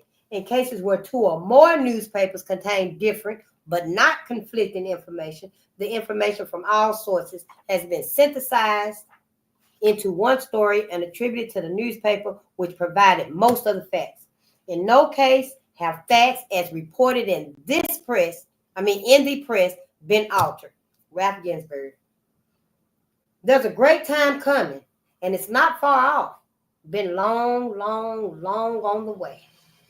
And that's from the song Wake Nicodemus, written during the Civil War by the Negro composer Henry Clay Work, W-O-R-K.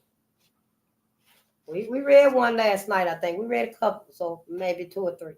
New York Truth Seekers, April 17, 1880. First Negro at West Point, knifed by fellow cadets. Yeah, we read this one last night. West Point, New York, April the 15th. James Webster Smith, the first colored cadet in the history of West Point, was recently taken from his bed, gagged, bound, and severely beaten, and then his ears were slit. He says that he cannot identify his assailants. The other cadets claim that he did it to himself. That put me in the mind of that movie, Full Metal Jacket. When, what was his name? He called him Gomer Powell. When they attacked him and he was in his bunk, and they put that sheet over him so he couldn't get up, and they were just beating him with the bars of soap. Chicago Tribune, November 22nd, 1895. Texans lynch wrong Negro. Madisonville, Texas, November 21st. News has been received here of the lynching of a Negro in this part of Madison County on Tuesday night. He was accused of riding his horse over a little white girl and injuring her. On Wednesday, it was discovered that the wrong Negro had been gotten hold of by the mob. The guilty one made his escape. Editorial from the Springfield, Massachusetts Weekly Republican, January 19th, 1896. White superiority in Florida. The noble and valiant Anglo-Saxons of Manatee County, M-A-N-A-T-E-E, Manatee County, Florida, are engaged just now in demonstrating the superiority of the race. Some days ago, the son of the county sheriff and the son of a poor Negro quarreled, and the black was the victor in the boys' fight. Thereupon, the sheriff and a number of brave whites, fully armed,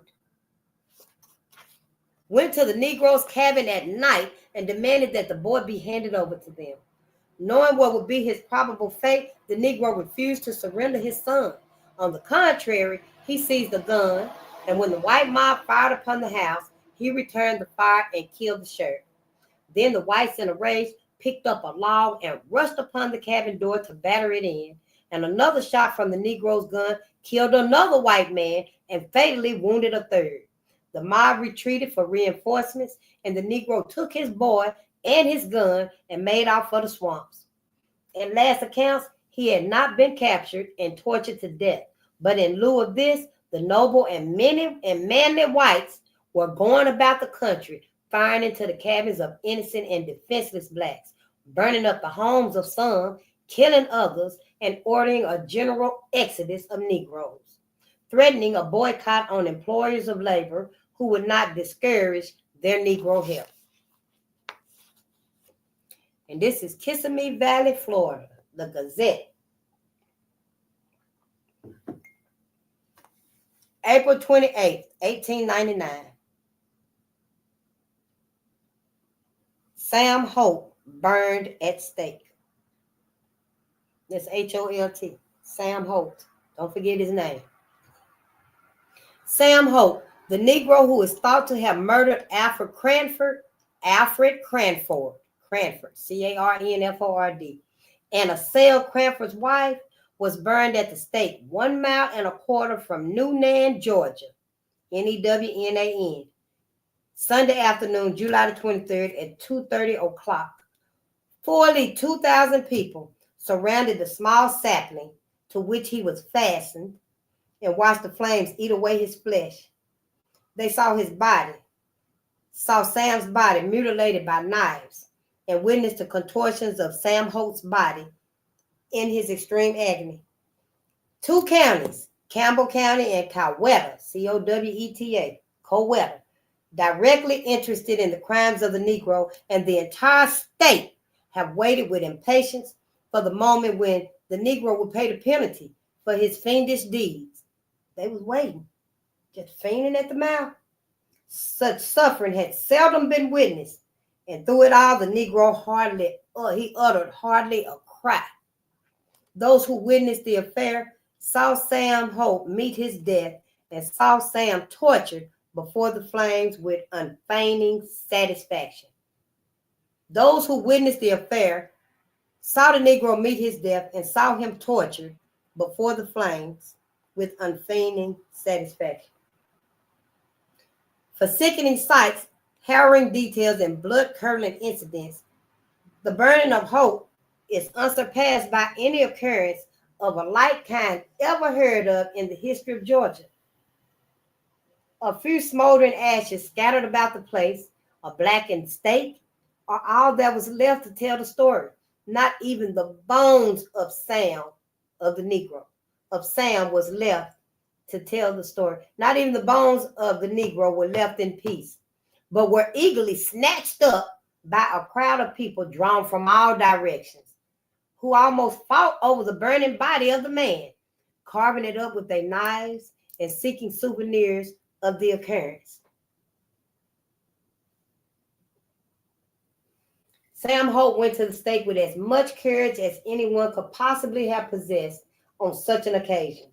And the only murmur that issued from his lips was when the angry knives plunged into his flesh and his life's blood sizzled in the fire before his eyes. Then he cried, "Oh my God! Oh Jesus!"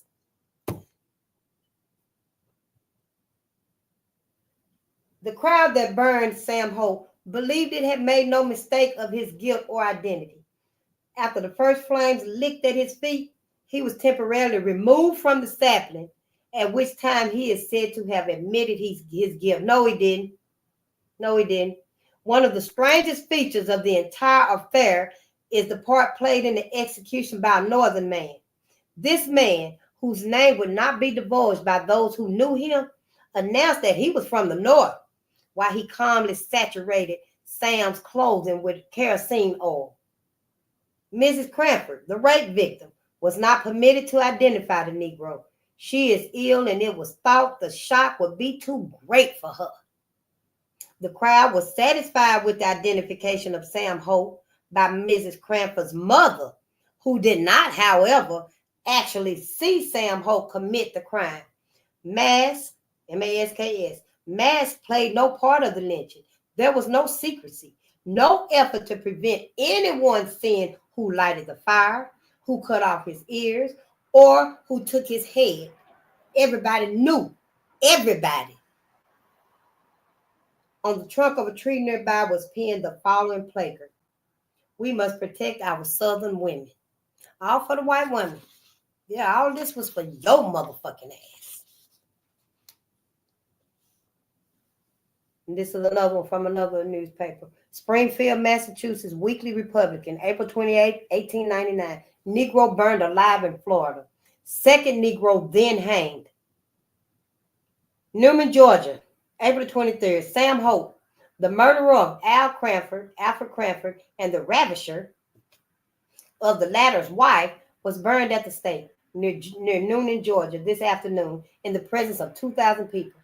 The black man was first tortured before being covered with oil and burned.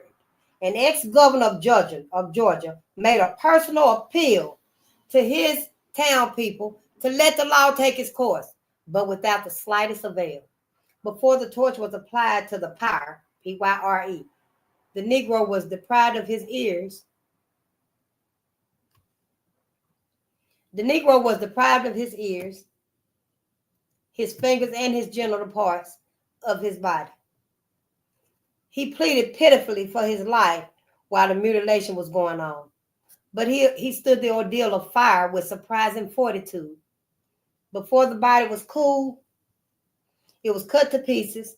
The bones were crushed into small bits, and even the tree upon which the wretch met his fate was torn up and disposed of as souvenirs. The Negro's heart was cut into several pieces,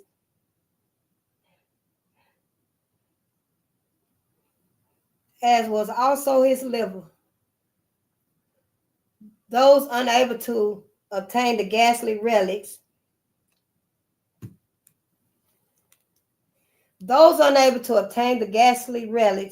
direct paid their more fortunate possessors extravagant sums for them.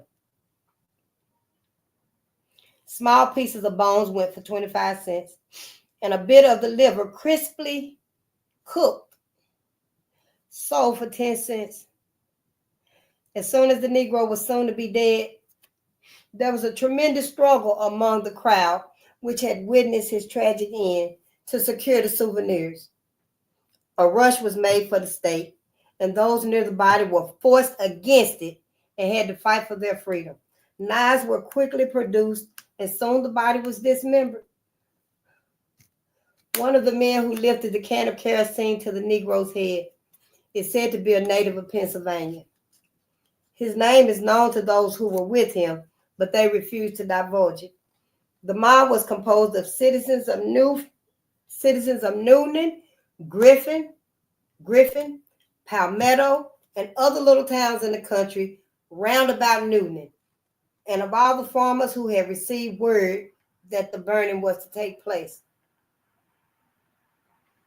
W.Y. Atkinson, a former governor of Georgia, met the mob as he was returning from church, and he appealed to them to let the law take its course. In addressing the mob, he used these words: "Some of you are known to me, and when this affair is finally settled in the courts, you may depend upon it that I would testify against you."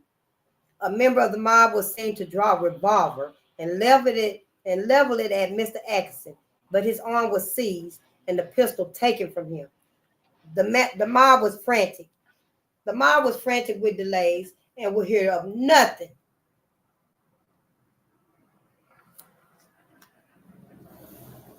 The mob was frantic with delays and would hear to nothing but burning at the stake.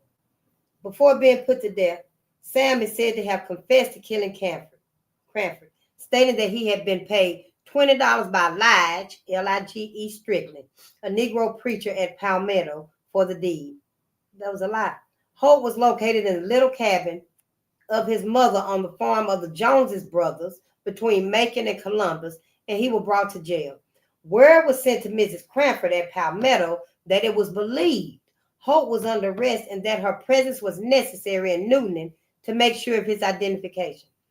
In some way, the news of the arrest leaked out, and as the town had been on the alert for nearly 2 weeks, the intelligence spread rapidly.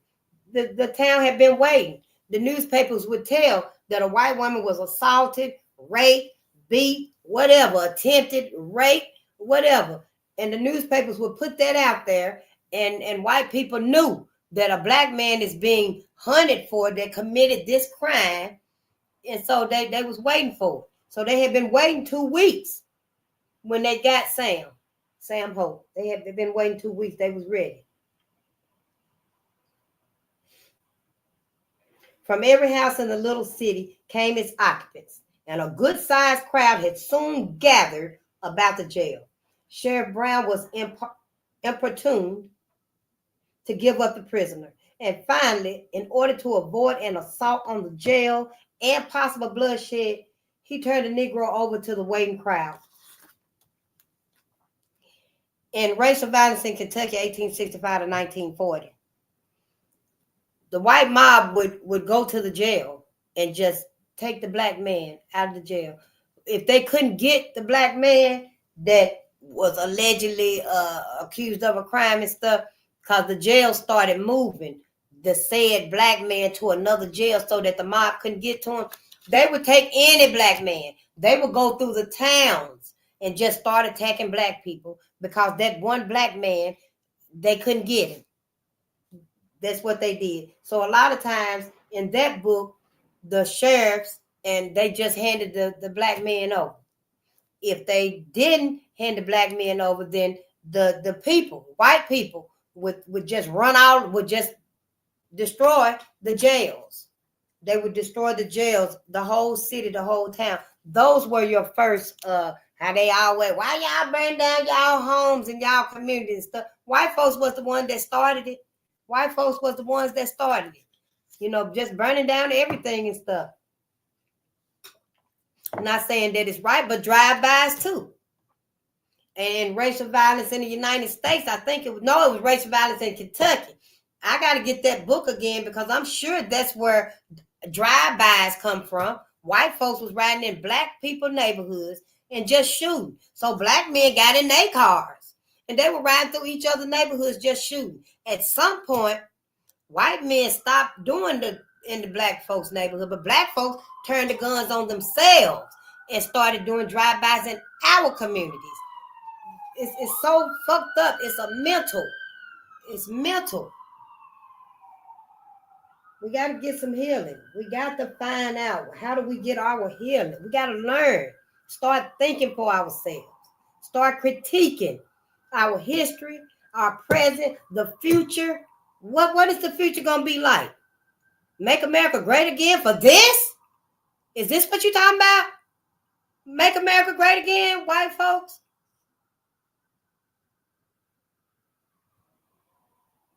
And black man, this was you. This is you. Black women, we were lynched too. We got right there on that wall. We got a whole bunch, like dozens of black women that was lynched. But black man, this is you.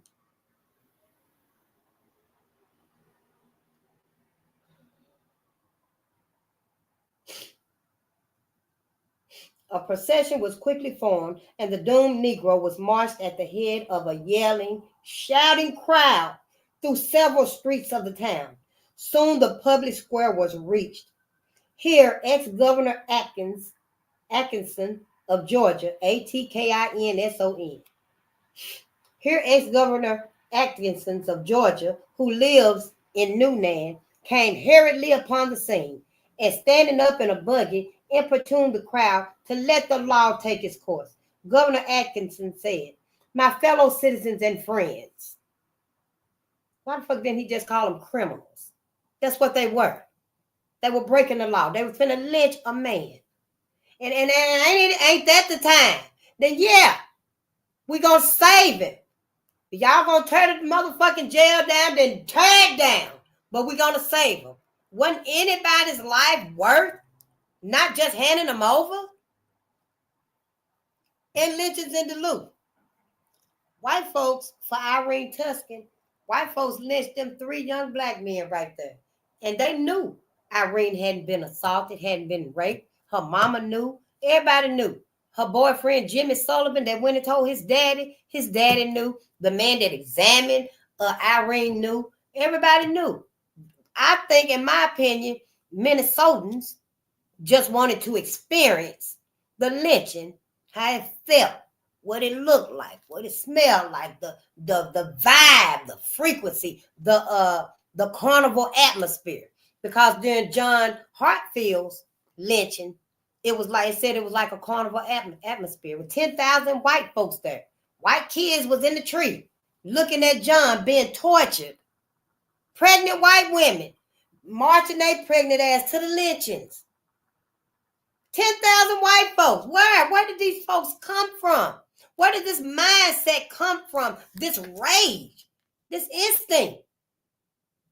Everybody, all of y'all asses. I mean, what must it have took, for the rest of y'all to say, no, I ain't gonna go. I'm not gonna do that. We'll just hear about it. I mean, I don't understand. It don't make no sense to me. But let's read. Yeah, no, none of this make no sense to me. He said, "I beseech you to let this affair go no further. You are harrying this Negro on to death without an identification. Mrs. Cranford, whom he is said to have assaulted and whose husband he is said to have killed, is sick in bed and unable to be here to say whether this is her assailant. Oh, if she can come and say it's him, then it's okay to do it. It's okay to do it then. Let this Negro be returned to jail. The law will take its course, and I promise you, it will do so quickly and effectually. Do not stain the honor of the state with a crime such as you are about to perform. Judge A.D. Freeman of Newnan spoke in a similar strain and prayed the mob to return the prisoner to the custody of the sheriff and go home. Same thing they did in Duluth. Try to tell them, Duluthans, please don't do this. Don't stain the state of Minnesota by lynching 3 black men. Don't stain the state of Minnesota with this lynching. Minnesota's Duluthans wanted to go and get the rest of the slaves out of that jail. Them men were so scared in Duluth during the lynchings because they felt like we was up north, and that don't happen up north. They don't lynch folks up north and stuff, but they did. They did. They wanted to go in there and lynch. I think it was like 12 prisoners, jailers, 12 black men in the jail when they brought them, Isaac and them, to that jail. And they wanted to lynch all of them. They wanted to lynch every last one of them. Yep. White folks did. The assemblage heard the words of the 2 speakers in silence. But the instant their voices had died away, shouts of, "On to Palmetto, burning, think of his crime," arose, and the march was resumed. Mrs. Cranford's mother and sister are residents of Newnan. The mob was headed in the direction of their house and in a short time reached the McElroy home. The Negro was marched through the gate and Mrs. McElroy was called to the front door. She identified the African, and her verdict was agreed to by her daughter, who had often seen hope about the Cranford place. "To the state" was again the cry, and several men wanted to burn the Negro in Mrs. Elroy's yard. To this she objected strenuously, and the mob, complying with her wish, started for Palmetto. Just as they were leaving Newnan, news was brought that the 1 o'clock train from Atlanta would bring 1,000 more people from Atlanta to see the lynching. Oh no! This was taken to be a regiment of soldiers. Maybe it was soldiers coming to save him. Maybe I was wrong. Let's see. And this was taken to be a regiment of soldiers. And the mob decided to burn the prisoner at the first favorable place rather than be compelled to shoot him when the militia put in the appearance. When the militia showed up, they thought, well, we might just have to shoot him. So they like, well, we're going to just do this burning wherever is a good place. Leaving the little town whose Sunday quiet had been so rudely disturbed, the mob, which now numbered nearly 1,500 people, started on the road to Palmetto. A line of buggies and vehicles of all kinds, their drivers fighting for position in line, followed the procession, at the head of which, closely guarded, marched the Negro, Sam Holt. 1.5 miles out of Newnan, a place believed to be favorable to the burning was reached. A little to the side of the road was a strong pine tree. Up to this, the Negro was marched, his back placed to the tree and his face to the crowd, which jostled closely about him. The clothes were torn from the Negro in an instant. A heavy chain was produced and wound around his body. He said not a word to this proceeding, but at the sight of 3 or 4 knives slashing in the hands of several members of the crowd about him, which seemed to forecast the terrible ordeal he was about to be put to, he sent up a yell which could be heard for a mile. Instantly, a hand grasping a knife shot out, and one of the Negro's ears dropped into a hand ready to receive it. He pleaded pitifully for mercy and begged his tormentors to just let him die. His cries went unheeded. went unheeded. Palmetto, Georgia, April 24th. The body of Lige Strickland, a Negro preacher, who was implicated in the Cranford murder by Sam Holt, was found swinging to the limb of a permeate tree within 1.25 miles of Palmetto, Georgia, early today. Before death was allowed to end the sufferings of the Negro, his ears was cut off, and the small finger of his left hand was severed at the second joint. These trophies were in Palmetto yesterday. On the chest of the Negro was a piece of blood-stained paper attached by ordinary pen. On one side of the paper was written, "We must protect our ladies." The other side of the paper contained a warning to the Negroes of the neighborhood. It read as follows: "Beware all darkies. You will be treated the same way." Before being lynched, Strickland was given a chance to confess to the misdeeds of which the mob supposed him to be guilty. But he protested his innocence to the last. 3 times, the noose was placed around his neck and the Negro was drawn up off the ground. 3 times he was let down with a warning that death was in store for him should he fail to confess his complicity in the Cranford murder. 3 times, Strickland proclaimed his innocence until weary of useless torturing. The mob poured on the rope and tied the end around the slender trunk of the permeate tree. Not a shot was fired. Strickland was strangled to death. The lynching of Lige, L-I-J-E, Lige Strickland. It may be like for Elijah, and they called him Lige. The lynching of Lige Strickland was not accomplished without a desperate effort on the part of his employer to save his life. The man who pleaded for him is Major W.W. Thomas, an ex-state senator and one of the most distinguished citizens in Coweta County. He did all in his power to prevent the lynching of the Negro and did not discontinue his efforts until he had been assured by the leaders of the mob that the Negro would be taken to jail at Fairborn. 1 mile from the spot where this promise was made, Strickland was hanged. The Negro was a tenant on the plantation of Major Thomas. When Sam Holt, the murderer of Alfred Cranford and his assailant of his wife, made his confession immediately prior to his burning, he implicated Lige Strickland, Holt contending that he had been offered money by Strickland to kill Cranford. It was known positively, however, that Holt had made false statements in his last confession, and many of those who aided in his burning were disposed to disregard his statement in regard to Strickland. About 15 men went to the plantation of Major Thomas late Sunday night and took Strickland from his little cabin in the woods, and they left his wife and 5 children to wait and weep over the fate that they knew was in store for the Negro. Their cries aroused Major Thomas, and that sturdy old man followed the lynchers in his buggy, accompanied by his son, William Thomas, determined to save, if possible, the life of his plantation darky. They overtook the lynchers with their victim at Palmetto, and then ensued with only the moonlight to brighten the faces of these grim men. A weird and dramatic scene. Lige Strickland was halted directly opposite the telegraph office. The noose was adjusted around his neck, and the end of the rope was thrown over a tree. Strickland was told he had a chance before dying to confess his complicity in the crime. He replied, "I told you all I know, gentlemen. You can kill me if you wish, but I know nothing to tell."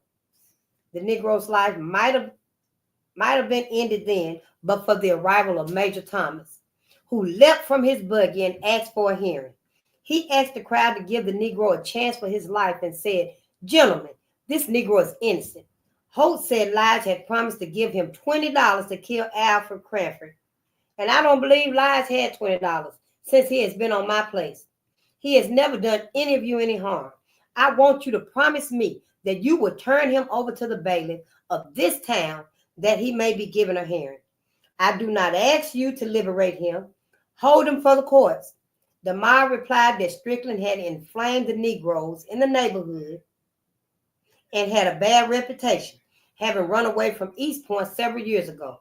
Major Thomas reminded the mob that the Negro had voluntarily told of having seen Hope on the night of the murder.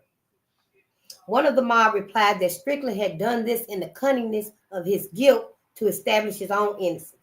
There were some, however, who agreed with Major Thomas, and after a discussion, a vote was taken, which was supposed to mean life or death to Lyle Strickland. The vote to let him live was unanimous. Major Thomas then retired some distance, and the mob was preparing to send Strickland in a wagon to Newton, when a member of the mob cried out, "We have got him here, let's keep him." This aroused the mob, and a messenger was sent to advise Major Thomas to leave Palmetto for his own good. But the old man was not frightened. He drew himself up and said emphatically, "I have never before been ordered to leave a town, and I'm not going to leave this one." And then the major, uplifting his hand to give his words force, said to the messenger, "Tell them the muscles in my legs are not trained to running. Tell them I have stood the fire and heard the whistle of minis from 1,000 Yankee rifles, and I'm not frightened by this crowd." Major Thomas was not molested. Then, with the understanding that Lyle Strickland was to be delivered to the jailer at Fairborn, Major Thomas saw the Negro he had pleaded for led off to his death. The mob took the Negro to a grove near the home of Marshall Gibbons of Palmetto, and again the noose was adjusted. He was hauled off the ground, but was let down to allow him to confess. He refused to do so, and the lynchers were about to haul him up again when the son of Marshall Gibbons came upon the scene and asked that the lynching should not occur near his father's home. The Negro was then taken to the yard in the rear of Dr. W.S. Zeller's home and tied up to a permeate tree and left hanging. A coroner's jury held an inquest over the body Monday afternoon and returned the usual verdict: death at the hands of parties unknown. Another mob is hunting the county for Albert Sewell, Sewell, who has made himself obnoxious by remarks concerning the treatment given the Negroes by the whites. There's not much prospect of his capture, however, as he has had a day's head start of his pursuers. Ooh.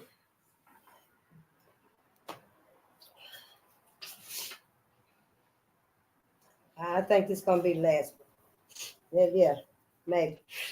Atlanta, Georgia, April 24th. The Atlanta Constitution said this morning, the terrible expiation of Sam Hope was forced to pay for his crime will arouse a flood of discussion carried on by those who know the facts in the near side and those who do not care for facts on the other. But while the form of this criminal's punishment cannot be upheld, let those who are disposed to criticize it look into the facts, and by these facts temper the judgment they may render. An unassuming, industrious, and hard-working farmer, after his day's toil, sat at his evening meal. Around him sat wife and children, happy in the presence of the man who was fulfilling to them every duty imposed by nature. At peace with the world, serving God and loyal to humanity, they looked forward to the coming day. Noiselessly, the murderer, with uplifted axe, advanced from the rear and sank it to the hilt in the brain of the unsuspecting victim. Tearing the child from the mother's breast, he flung it into the pool of blood oozing from his father's wounds. Then began the culmination, which has dethroned the reason of the people of Western Georgia during the past week. As critics will howl about the lynching, the Constitution will be pardoned for stating the plain facts. The wife was seized, choked, thrown upon the floor where her clothing lay in the blood of her husband and ravished. Remember the fact. Remember the dark night in the country home. Remember the slain husband. And above all, remember that shocking degradation which was inflicted by the black beast, his victim, swimming in her husband's warm blood as the brute held her to the floor. Keep the facts in mind. When the picture is painted of the ravisher in flames, go back and view that darker picture of Mrs. Cranford outraged in the blood of her murdered husband.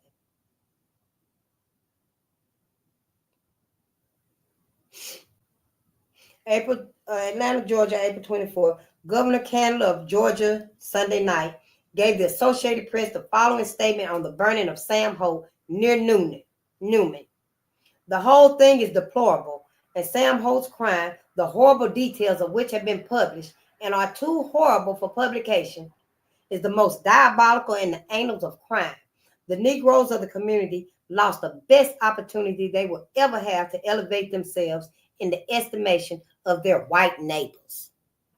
But they lost the opportunity, and it is a deplorable fact that while scores of intelligent Negroes, leaders of their race, have talked to me about the Palmetto lynchings, not one of them has ever in the remotest way alluded to the diabolical crime of Sam Holt, which provoked the lynching. I do not believe these men sympathize with Holt, but they can see but one side of the question are blinded by racial prejudices. I think that's it. Yeah. No. All of these are about Sam. We're going to go ahead and read it about Sam. We're going to finish Sam. Yeah. We're going to. This is the last one. There was more newspapers. These are newspaper accounts. That's what he said in the introduction. These are just newspapers accounts. But in racial violence in Kentucky, 1865 to 1940, the newspapers, this was the whole state of Kentucky, the whole state. That book was about the whole state. And some towns had more than one newspaper. So from my understanding, what I get out of it stuff, the newspapers, they embellished the story so that each newspaper could get more subscribers. As soon as they come out with their new story, she was pregnant. She had twins. She lost a baby. She in critical condition. And that really incited the mobs and stuff. So the newspapers would embellish the stories so that they could get more subscribers and stuff. As soon as the newspapers was printed, they sold out like that. So they kept the money coming. That's why we're reading different versions of it, because it was more than one newspaper there. Editorial from the Springfield, Massachusetts, Weekly Republican, April 28, 1899. The Georgia exhibition. The annals of the savage would be searched in vain for anything worse than the exhibition given to the world by the white civilization of the state of Georgia. The best that the devilish ingenuity of man has ever been able to do in any age or among any people to make the ordeal of death as excruciating and awful as it could possibly be made was equaled in the torture and mutilation and the burning of the Negro Sam Holt. I know I'm trying to call Sam's name as much. I want to remember his name. I want to remember their names. You know, I know they don't mention their names. They mostly just call him Negro and Holt. But Sam Holt is his name. And if any large company of human beings at any stage in the development of race ever gave greater evidences of joy in such a spectacle or rushed with greater eagerness to secure mementos of the fearful tragedy in the form of pieces of the burned flesh and bits of the charred bones, history makes no record of the fact.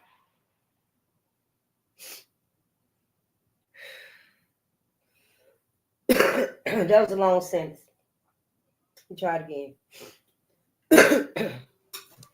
And if any large company of human beings at any stage in the development of the race ever gave greater evidences of joy in such a spectacle or rushed with greater eagerness to secure mementos of the fearful tragedy in the form of pieces of the burned flesh and bits of charred bones, history makes no record of the fact. But they always like that.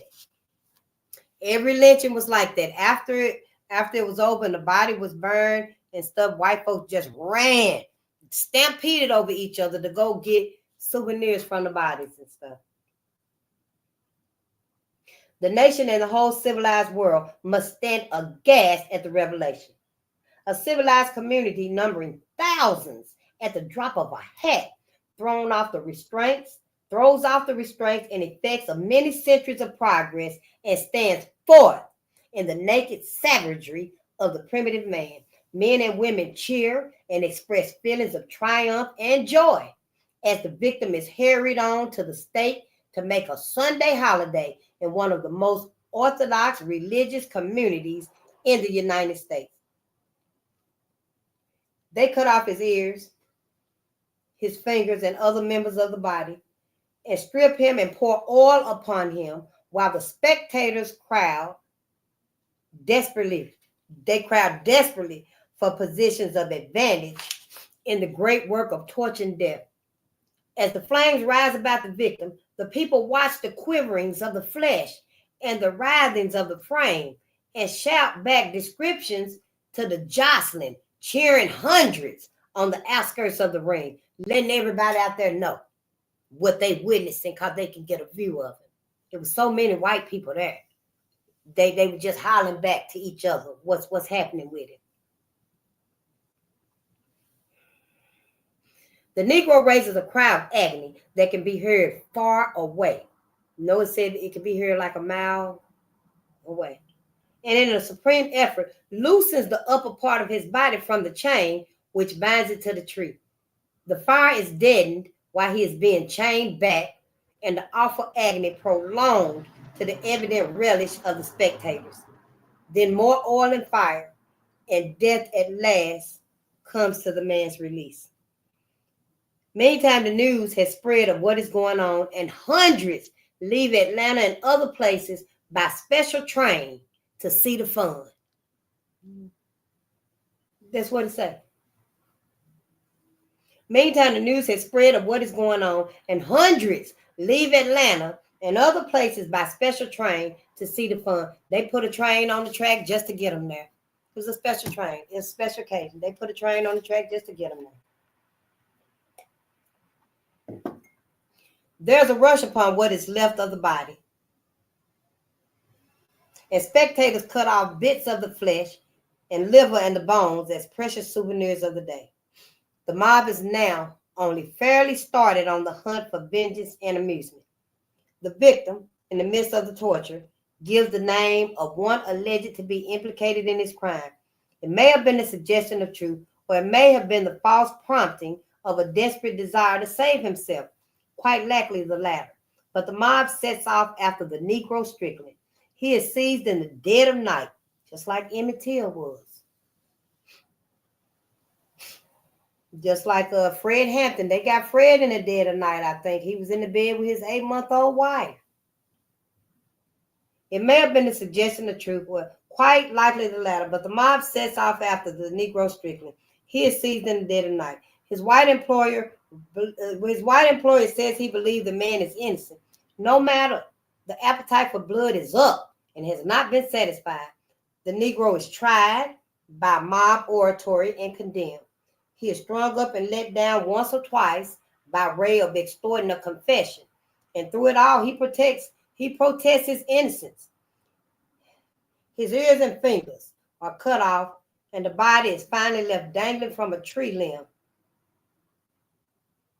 The mob next sets out for a Negro who had been heard to say his race should be avenged. And at last accounts, it was still spreading terror and death among the blacks, while a similar mob in South Carolina had inaugurated a like campaign. Ooh. And this, fellow citizens, is the quality of the civilization of which you and we boast. This is of the white civilization we would carry to the Orient and shoot into the hearts of the Malays, Malays, if we cannot get it there otherwise. Is there to be found in the story of the Malay, treacherous and bloody, as he is said to be in a state of nature, anything more savage and cowardly and devilish than this exhibition in one of the original states of the American Union? Is it possible that there could be? Oh, it is possible that there could be. A braggart civilization is revealed, which needs to look to itself and its home problems before venturing further on a world crusade.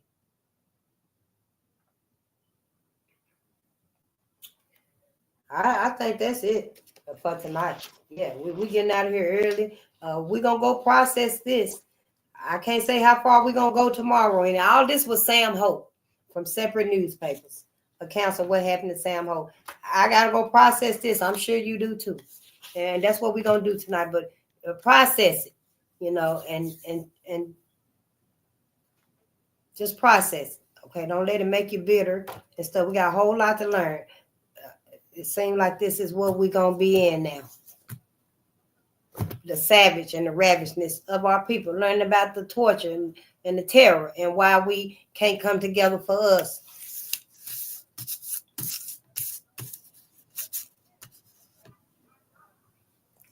Keep a song in your heart and keep some gratitude with you, and your higher power, talk to your higher power and ask your higher power, can you really see? Can they help you to find out where you're supposed to go after you leave Earth? We know we're not meant to be here forever. Ain't nobody gonna live here forever, but if you live to be 103, and still ask your ancestors where should you go to spend your ever after, Black people, Black America, because I highly doubt if you're supposed to go to heaven. I just don't think it's true. I love y'all. Now I'll see y'all tomorrow. We'll see us tomorrow. We done started now. So we're gonna finish this book. We're gonna finish this book. Just don't let it make you bitter to people and stuff. I guess some white folks is guarding snakes. I don't want their ass around me, period. I don't even be around snakes and stuff. Malcolm used that analogy, said, just because there's some garden snakes and stuff, you don't let them in, because then all the other snakes is gonna come in and stuff. And for me and my people, I think we just need to make a clean cut and just be done with them. You ain't gotta cut their head off, and you ain't gotta cut their tail off. Just make a clean cut with them. It's over. It's done with. They haven't had a chance to show us no remorse, no repentance, haven't tried to make no amends. If anything, never want us to know who they truly are to us. This is our natural enemy.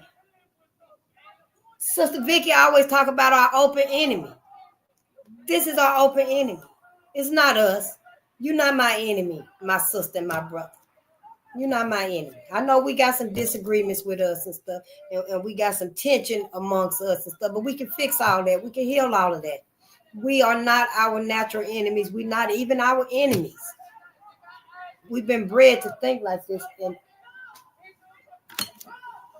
it's just, we're going to process this because we're going to learn. We're going to get through this.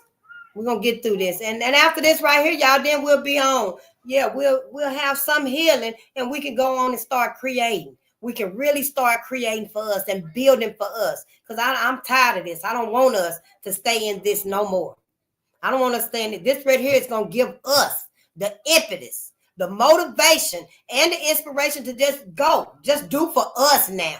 Whatever it's going to look like, let's create and build, love, and embrace us now. We can't keep giving it for people we don't know nothing about. We can't. We got to learn about these people, and shit like this just happened. 100 years of lynching. 100 years of lynching. Yeah, we got to do this. I'm going to do this.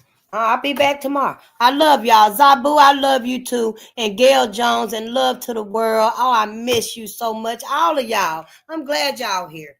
I'm so glad y'all here and we doing this. I didn't know it was going to be this. I didn't know it was going to be this. I thought it was going to be, light-hearted for us. I didn't even know it was going to be Red Summer. But Red Summer just set the pace of where we going and stuff. I didn't even start in slavery because I felt like starting in slavery was going to be that savage and ravishness. This is even worse than in slavery, if that's even possible. I done learned about the devil's punch bowl. If it's even possible, how could white folks actually get worse after slavery? How? And then everybody is so quiet on it. White people are so quiet and secretive about this, waiting on it to happen again. What is Trump talking about? What is Rump and them talking about and doing? What do they really got planned for my people? We're going to survive it here on earth. because the cosmos and Mother Gaia is on our side. We got to detox. Yeah, fast. Start fasting. Start cutting milk out of your diet. Dairy. Start cutting that bullshit out of your diet. All them dyes and all these foods that we ain't supposed to be eating. Drink more water. Put all the fruit juices and the sodas and shit. Hell, go get you some kombucha. It's the new pop. My babies love it. It's fermented. It's natural. It ain't gonna hurt you. It's like if you eat what is it? A ferment like sauerkraut. Then you can drink fermented drink. You can drink kombucha. They got different flavors. Some of them good and stuff. We just got to try to get us on that level where we can get to that homeostasis with Mother Earth and with the cosmos, because Mother Earth and cosmos is waking up too, and we got to wake up with them. We got to get on code with that so that we'll be able to use our greatest powers, y'all. All that resilience in us and stuff. Whole people, the world is just on fire out there. Let's save us. Let's save my people. Let's save my people. Mother Gaia wants us to be here, living, existing, and ready to harmonize her again. So yeah, they on our side. They ain't on these demon sides right here. And white folks, if they want to really be true, just tell the truth about them. And that they need to, after all this Black America, we see why y'all don't want nothing to do with us no more. And we respect that. Don't go behind our back now and feel like, since they don't want to be with us no more, we're going to bring all the rage on them. Don't do that bullshit. Don't do that bullshit, white America. Because you do, I'm going to tell my people, call every ancestor to show themselves on your ass. Because what your people did, and what your sons and your brothers and your uncles and shit is still out here doing to Black people is wrong. I want you to know it's wrong. Ain't no forgiveness for it, but you better stop it. You better stop. Call your people. Call your people. Don't be mad at us. Don't be bitter, trying to come at us, all this backstabbing. And we're all the other. We got other plans on y'all and stuff. Y'all better stop it and get yourself together. Yeah. White folks, I don't understand how y'all could do all of this. And then you have babies with us and stuff and act like you really love. And y'all, Kathy, motherfucking ass that was in here earlier, got an interracial baby, granddaughter. What you think now? If you see this video again, but I told her ass don't come back in here no more. But what do white people think now when they read these things? They know. But when they know that we know. See? It's always some diabolical shit to keep us from knowing what they about, what they doing. I don't even think they like a new species to me. They like a new motherfucking species. Yeah, some of them might be mankind. Maybe them garden snakes till they shed. And then, hell, you realize, damn, that ain't no garden snake. The hell, that's a rattlesnake. I'm just saying. But, some of them might be garden snakes, but the rest of them are pythons and boa constrictors and rattlesnakes and shit like that. I feel like it's like another species being born. It was humanity, the Black man, the Black woman, and then it's mankind, the white man, the white woman. Then you got the animal kingdom. Then you got the marine life, sea life, and then you got clanimals. It's like a new species. So, tell it. It's already known now. It's only a small time, white folks, before everybody know, before my people know. I'm sure other people in the world know of these things and stuff because y'all too intelligent. Other people in the world and stuff, other groups of people, they already know. While Black folks is watching the bullshit, let's see what's going on with them. See, it's like an entertainment for everybody in the world. This has got to be like an entertainment. Especially in the United States, white folks, are they reliving this right here amongst themselves and stuff? That's why some of them are able to refrain from that rage. I don't know. Is it because they know that somewhere in some neck of the woods, they still doing this shit? Like they ended up getting our twin brothers, the Lewis brothers, up on the mountains and stuff? It don't make no sense to me. All I can say is for us, Black America, you better start thinking for yourself on earth and in the afterlife. I mean, just try to save your life. I'm just saying, and your soul. Yeah, this is a lot. But hey, I'm all right. I'm okay. Honey, my ancestors chose me because they know shit. Yeah, all I got to do is take a few drinks of water and process it. I can do it too. And with that, we'll be back tomorrow. Yeah, we will be back tomorrow. Yeah, D. Willis. We've been tricked. Now we got to move differently. We showed that, yeah, Gail, they clanimals. They are clanimals. Animals ain't got nothing on these people. Tell the truth about it. I'm even questioning myself. Are they even people at this point? Are they? What have you seen? Did our ancestors see them shape shift before they took their last breath? Did they see that glimpse in their eye? That reptile pupil or whatever it is? I mean, somebody say something. Don't just make it seem like, oh, this is just another sci-fi. Because it's not. This happened to our people. You know, and then everybody, their family, had to leave. In these books that we done read, black people literally had to flee for their lives. Jim Grant had a white girlfriend. They said he raped another white girl and beat him and tortured him. Then went and got his daddy and brought his daddy to where they had him hanging.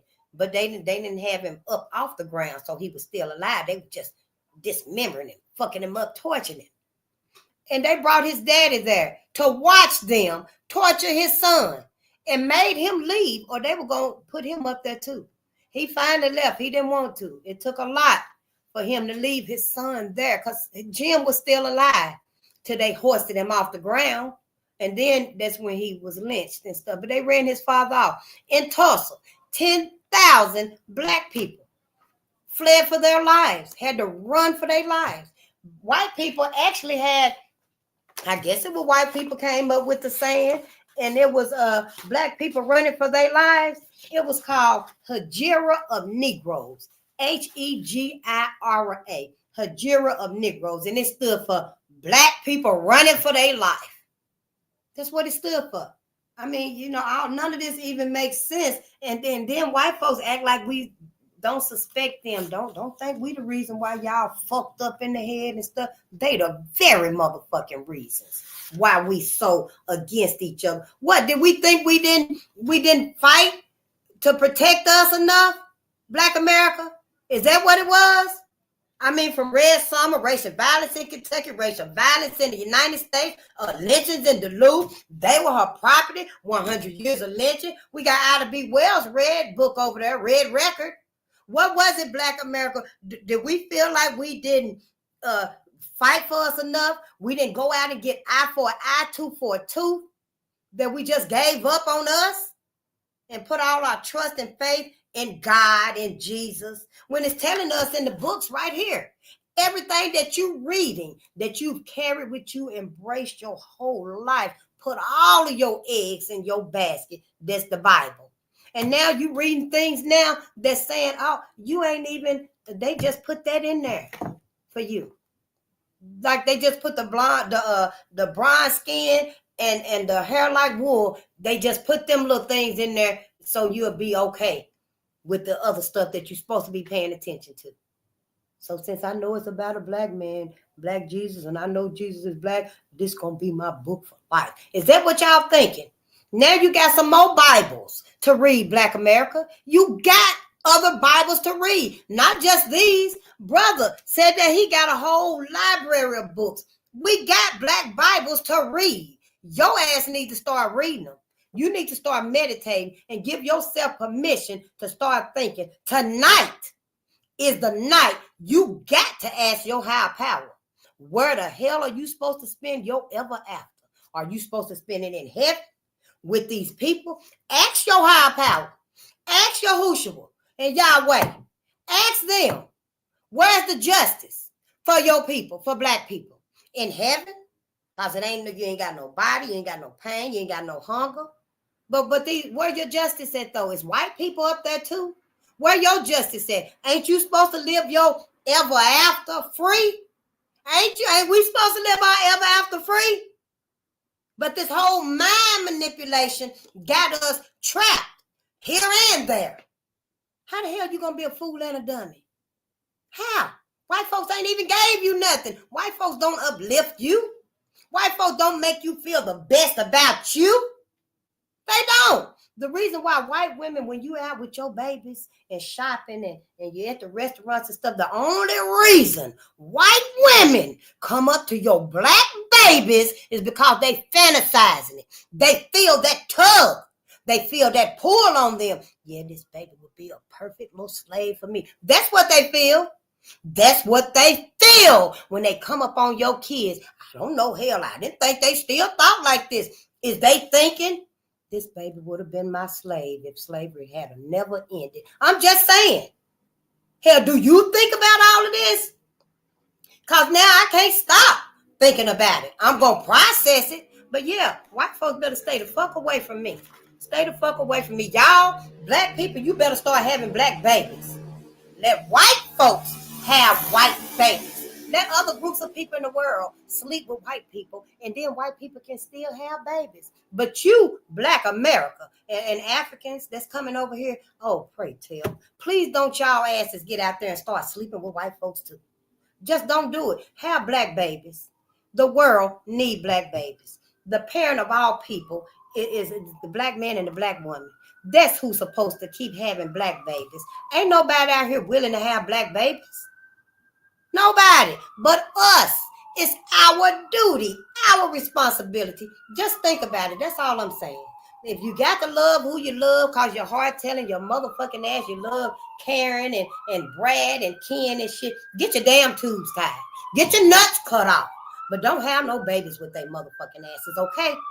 Just don't. If you're not gonna prolong our lineage,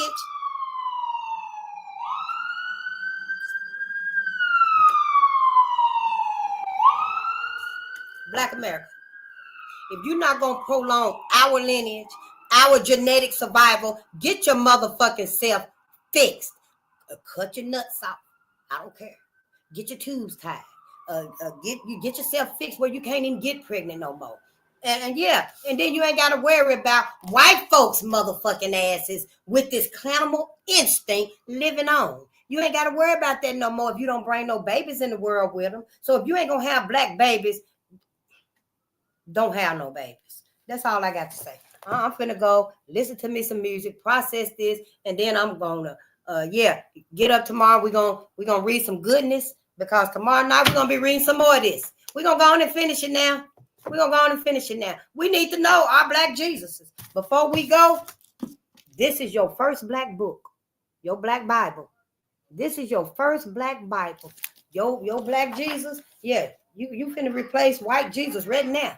Cesario Borgio, you finna get his ass out of there right now. Every time your motherfucking ass think about white Jesus and you so pliant and loving and faithful and loyal to him and stuff, honey, give some of that to Willie Brown. Can you please give some of that to our Jesuses? Don't you see that wood? You see that wood under Willie right there? Them planks? You see that kindling under there?